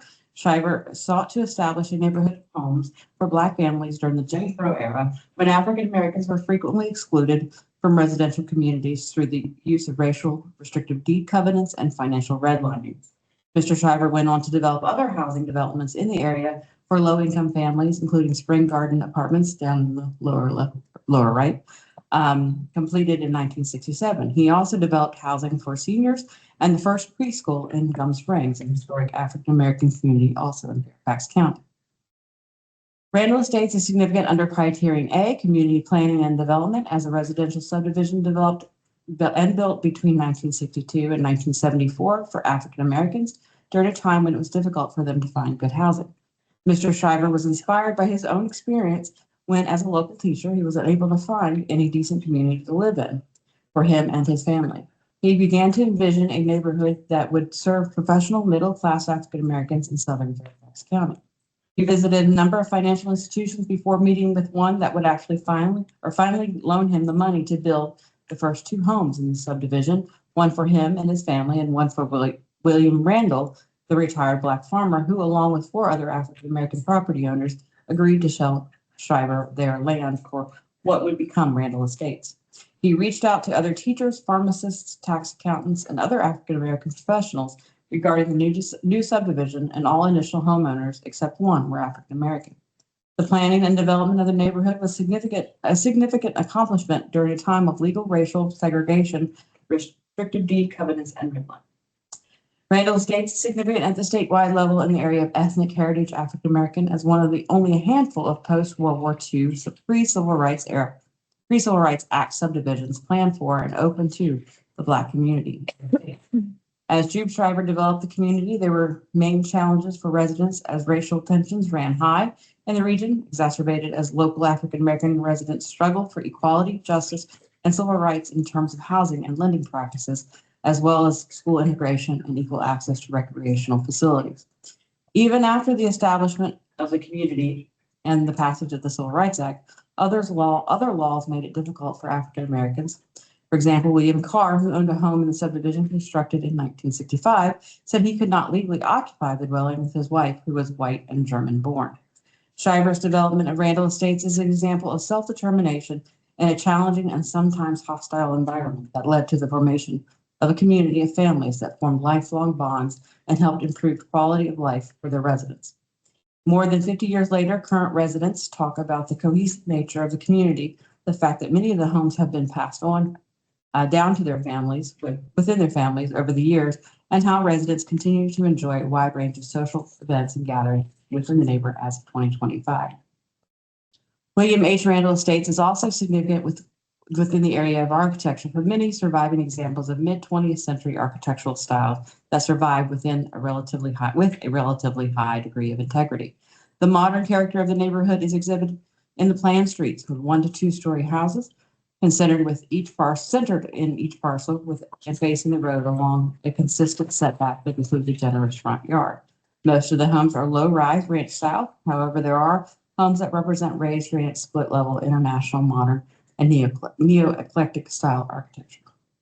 The development of Randall Estates unfolded in three phases. The first phase saw homes constructed between 1962 and 1963. All of these homes were masonry construction, and at least 16 of these were customized to the taste of the owners by Washington, D.C.-based architect Joseph E. Johnson, Jr. 10 homes were built during the second phase between 1963 and 1966, and 15 homes were constructed in the third between 1966 and 1974. The homes constructed during the second two phases were also dominated by ranch-style homes, while a few owners chose more modern contemporary styles for their residence. Today, 40 homes survive from the original subdivision, all with high integrity. In summary, William H. Randall Estates is being considered for the National Register of Historic Places under Criterion C, Architecture, as a highly intact collection of several variations of ranch, raised ranch, split level, international modern, and neo-eclectic style modern architecture. The district is also being considered under Criterion A, Community Planning and Development, Ethnic Heritage, African American, and Criterion B for Jube Shiver Sr., who inspired by his own experiences and struggles to find housing, led him to develop Randall Estates. Mr. Shive lived in the neighborhood and would go on to have significant impact in the Northern Virginia area as a pioneering real estate developer and community supporter. The period of significance of the district is 1961 through 1974, encompassing the three phases of the subdivisions. Again, just to recap, it's being listed under state and local. Areas of significance, Criterion A, Community Planning and Development, Ethnic Heritage. Criterion B, Significant Person. Criterion C, again, is Architecture. Period of significance is 1961 through 1974. There are 42 contributing resources and 10 non-contributing. And I'd like to thank the authors Becky Wong, Liz Sargent, and Sean Dunlap for participating as their associates and Tangles Planning Studio, LLC. Any questions? I've got one. Are there letters of support from current residents? They should have been sent in. Okay, the residents actually came out into public hearing in mass, but I believe they are on their way. They're going to send some. I think we had about 30 people at the public hearing and all just were ecstatic. Like that. We'll move on south if there are no other questions. We can move on south and west to Shenandoah County, the Wine House. The Wine House is in southern section of Shenandoah County, northwest of the village of Quicksburg, and 2 miles southeast of the village of Forestville, several miles west of Interstate 81. The house, the primary resource, and 4 additional contributing resources are situated on approximately 4.8 acres. The surrounding landscape is open pasture and rolling hills with mountain views to the west and east. The contributing resources located on the property include the following: the house itself, circa 1815, spring house, smokehouse, both circa 1815, a summer kitchen ruined, which includes a chimney and foundation, circa 1875, and a segment of the old Quicksburg Road. The Wine House is being considered for the National Register of Historic Places under Criterion C, Architecture. Originally, the primary resource was constructed as a 2-story side-gabled single-pin log residence, circa 1815. The house has evolved throughout its history based on the needs of its owners. Today, the house stands as a 2-story, 3-bay side-gabled residence situated on limestone foundation with a rear L and 2-story front porch that were added later, likely in the late 19th century. The facade features the late 19th century 2-story front porch, which covers a centered 6/9 wood sash window, and situated on both sides of the window are 2 doors, one leading to the main parlor and one into the dining room. The door leading into the parlor features a 4-light transom. The southern elevation of the original log dwelling includes a large limestone chimney that tapers to brick covered in a sacrificial stucco coat at the attic level. The north elevation features a small brick chimney and covered entry into the basement. The L addition of the house is believed to have been built off the west elevation circa 1870. The west elevation of the log house, when originally built, was likely the original facade of the single-pin log house. The modern garage and library were built, enlarging the rear addition within the last 30 years. The interior of the main log section contains 3 rooms, a main parlor, and 2 smaller rooms. Partition walls divide the larger parlor from the 2 smaller rooms. Today, the 2 smaller rooms contain the kitchen and dining room. The parlor runs the entire width of the south section, while the kitchen and dining room account for the northern side of the first floor. The main parlor contains several original features, including winding corner staircase, access through a board and batten door. The entire parlor contains original wainscoting and large mantel surrounding a limestone hearth. There are 2 openings in the parlor that lead to the 2 smaller rooms. The walls of the kitchen have been left exposed, revealing the log construction of the residence. The Wine House features 2 contributing outbuildings, a smokehouse and a spring house, both dating to circa 1815. The spring house is a stone masonry building with 2 entryways on the southern elevation. The east elevation of the building features a large limestone chimney that corresponds with the large cooking hearth inside. The smokehouse, located just to the northeast of the house and just west of the spring house, also dates to the early 19th century. The building was built into the slope of a hill and rests on a raised masonry foundation. The building is accessed via a board and batten door covered by a cantilevered roof. The 2 additional contributing resources on the property include the summer kitchen remnants and a foundation dating from the late 19th century and a segment of the historic Quicksburg Road, once a main thoroughfare for the area.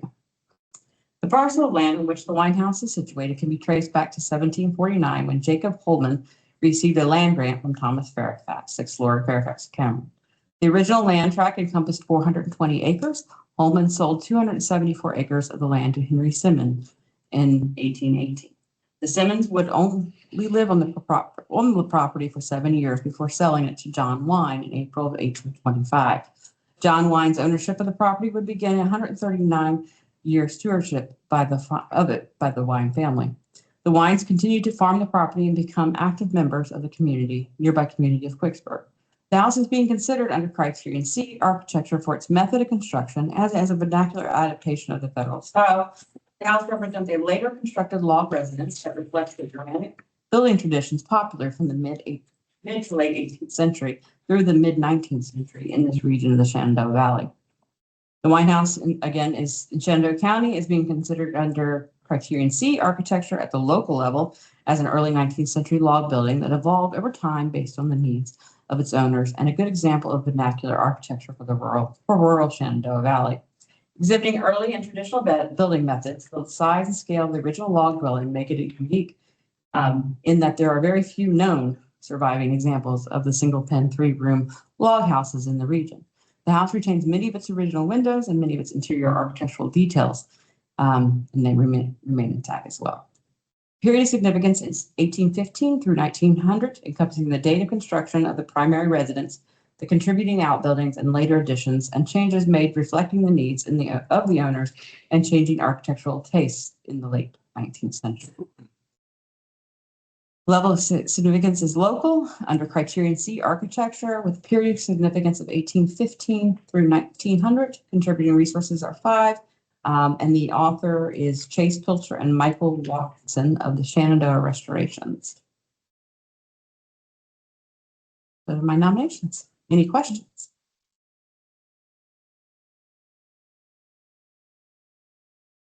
And if there are no questions or comments from the State Review Board, I'd like to entertain a motion to region nominations as a block.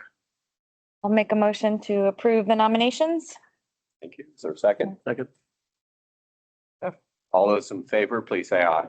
Aye. Aye. Thank you. If there are no questions or comments from the board, I'd like to make a motion to approve the nominations. So moved. Second. All those in favor say aye. Aye. Aye. Motion passes. Thank you. Thank you, Aubrey. And moving on to the Western. Great. All right. Good morning. Almost afternoon. You're gonna get right into this. The R.M. McClure High School in the city of Buena Vista. Located on Chestnut Avenue in central Buena Vista. It is a 1923 classical revival brick building with 1948 classical revival and 1955 modernist additions. Adjacent city blocks are largely residential in character, occupied mostly by houses dating from circa 1900 to the mid-20th century. Magnolia Avenue on the west side serves as downtown Buena Vista's principal commercial street. 1923 section of the school, which is common bond brick construction, has a Doric portico, decorative brickwork, and original steel frame windows. The 1948 edition added a library with a corner entry and a classical surround and round arch windows. 1955 edition has a blocky, planar, modernist appearance and a gymnasium. 1948, 1955 editions are brick veneer over concrete block. Building stands at the elevated east side of the 5.5 acre rectangular school grounds, the remainder of which is occupied by an athletic field known as the Lewis B.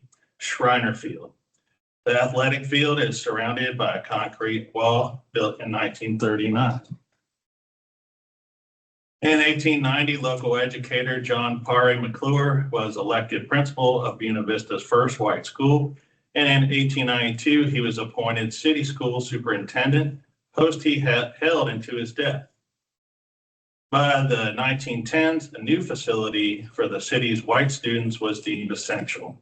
Bond referendums in 1921 and 1922 secured funding, and Raymond B. Long, working in his capacity as architect for the State Board of Education, submitted plans in March of 1923. The Buena Vista News reported that the new school will be made entirely of brick and the construction 246 feet in length and 128 feet in width. The building will be only 1 story in height with 20 classrooms, with an auditorium that will have a seating capacity of 700.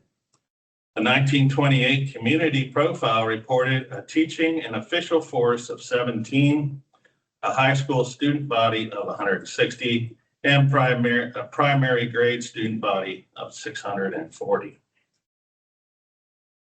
Facility served as the principal public school for the white high school and grade school students of Buena Vista beginning in 1924, and for both white and African American students following integration in the mid-1960s. School library also served as Buena Vista Public Library from 1948 to 1971. The athletic field behind the school is enclosed by a high concrete block wall constructed by the Works Progress Administration in 1939.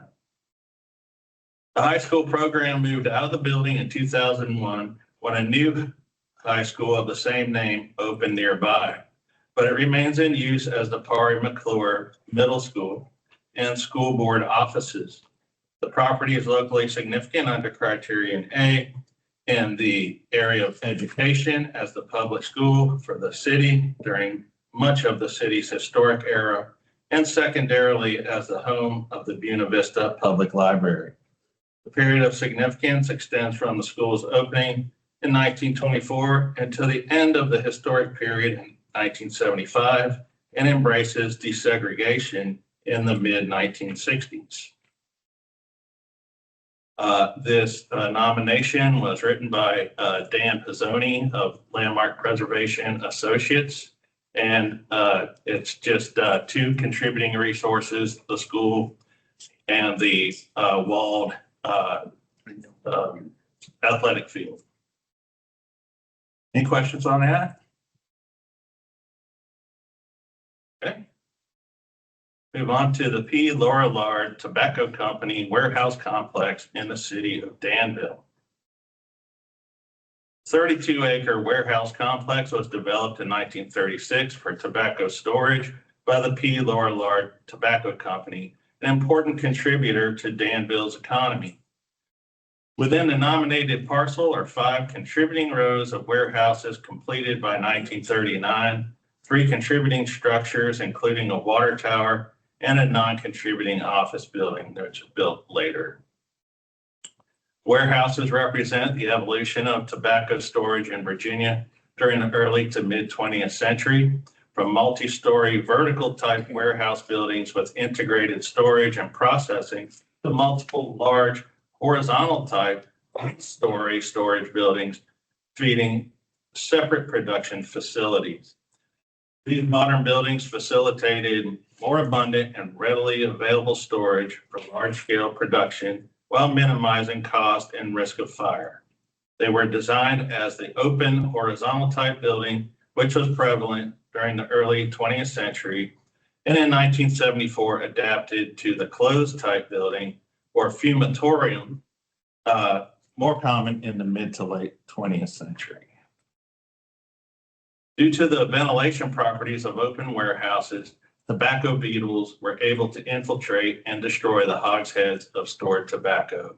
In response, many of the open warehouses were converted into closed warehouses, sheathed with sheet metal panels that were gasketed and covered with impermeable coatings necessary to control gases. The complex is significant under Criterion C for its representation of industry-wide changes in tobacco storage warehouse design. The largest building in the complex, warehouse number 3, measures 920 feet in length and 157,000 square feet in area, divided into 7 equal sections by break firewalls. The other 4 warehouses are 530 feet in length, divided into 4 equal sections. The standard width of all the warehouses, each of the warehouses, is 170 feet. Warehouse complex was developed in the 1930s by the P. Lorillard Tobacco Company, one of the oldest tobacco companies in the United States. During the early 20th century, the company entered the Danville market and steadily increased its presence in the region. By the 1990s, however, the company began to lose its influence as public concerns grew about the negative health effects of smoking. Nonetheless, the company is remembered for its important role in the development of modern cigarette manufacturing and tobacco storage practices. The complex is directly associated with the industrial and economic history of Danville and therefore is nominated under Criterion A in the area of industry, as well as under Criterion C for architecture. It's a local level of significance, industry and architecture, 1936 to 1974. 8 contributing resources, 2 non-contributing resources.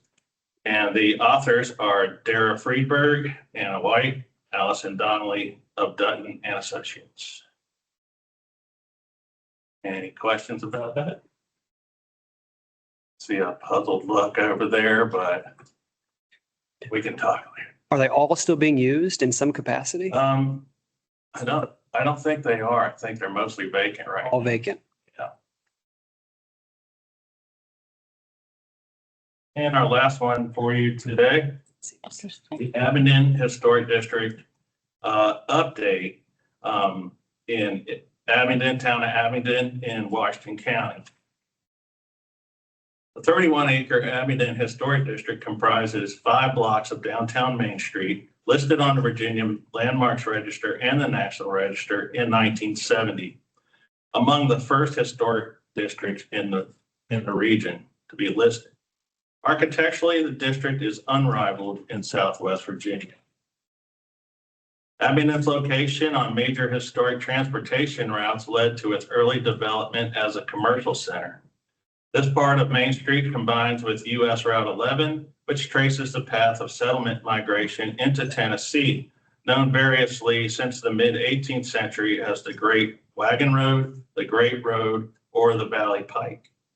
Abingdon attracted artisans, professionals, prominent political figures, small industries, and travelers seeking accommodation. As a result of the early growth and wealth of the community, the district contains a diverse array of domestic, commercial, religious, and government buildings, as well as 2 playhouses adapted from earlier church buildings. Completion of the U.S. District Courthouse for the Western District of Virginia in Abingdon in 1856 spurred further growth. Within the district, Martha Washington College, seen here on the left, provided higher education for women in a building that originated as a private dwelling, completed in 1836, and now houses a luxury inn and spa. Abingdon's growth during the late Victorian era, accelerated by railroad extensions to the coal fields nearby to the west, brought construction of notable residences such as the Greenway Trigg Double House, built in 1884, seen here on the right. Despite 3 major town fires in the 19th century, there continues to be consistent representation of contributing resources by construction date, starting with a tavern built in 1779, a year after the town was established, and a wide variety of architectural styles. One resource within the district was listed individually individually prior to the 1970 nomination, the Abingdon Bank, seen below.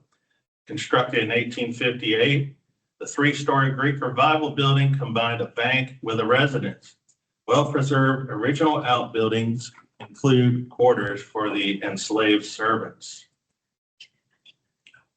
The updated nomination is exceptionally well illustrated and includes new detailed descriptions of resources and a great deal of significant information that was not included in the original nomination. No changes to the National Register boundaries are proposed with this update. And as you can see, it's a wonderful town for people who really like brickwork like I do. Most everything is brick. And that is because of 3 fires that occurred early in its history.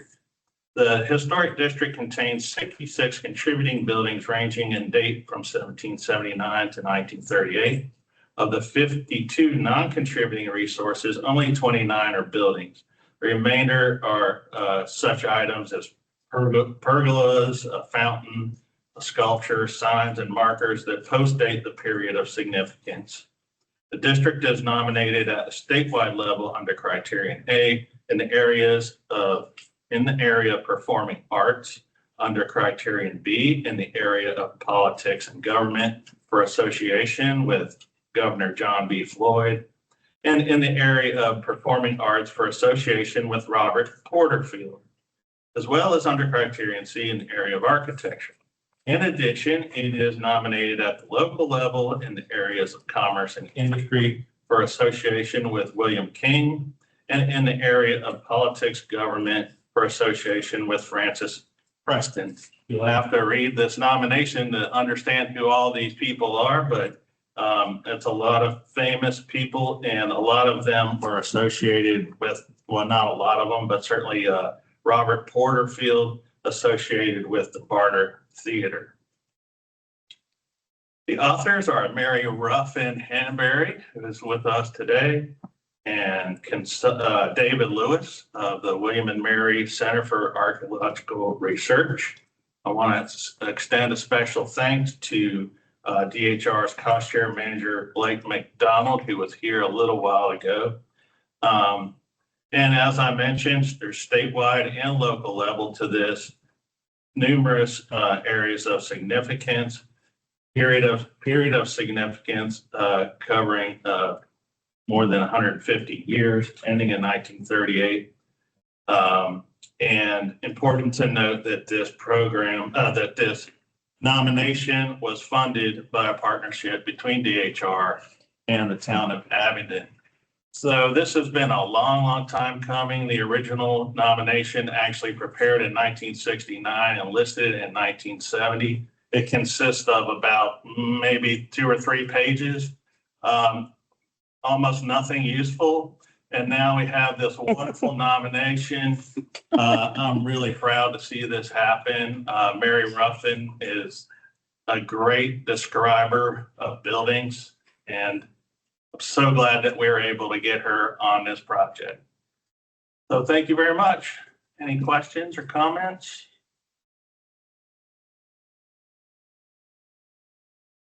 Well, thank you. All right, State Review Board, I'd like to entertain a motion to approve the Western Block nominations. So moved. Thank you. Second. Second. All those in favor, please say aye. Aye. Board of Historic Resources, if there's any questions or comments. I have a quick question about the Danville project. Is there anyone here from Danville? Or the city of Danville for the warehouses? Is there any information as to what is the future use of these warehouses since they are unoccupied? Just curious if anybody knows.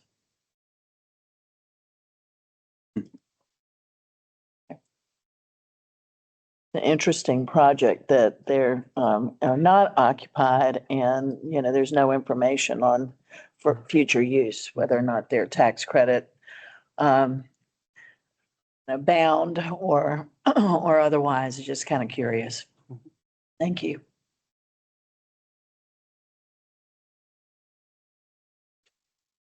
We now need to vote on these nominations as a block. May I have a motion to approve these nominations? So moved. Second. All those in favor, please say aye. Aye. Motion's adopted. All right, that concludes our meeting. So the chair of the State Review Board moves to adjourn. And if all those in favor, please say aye. Aye. Do I have a motion to close this meeting of the Board of Historic Resources? So moved. Meeting is adjourned. Thank you. All right, thank you.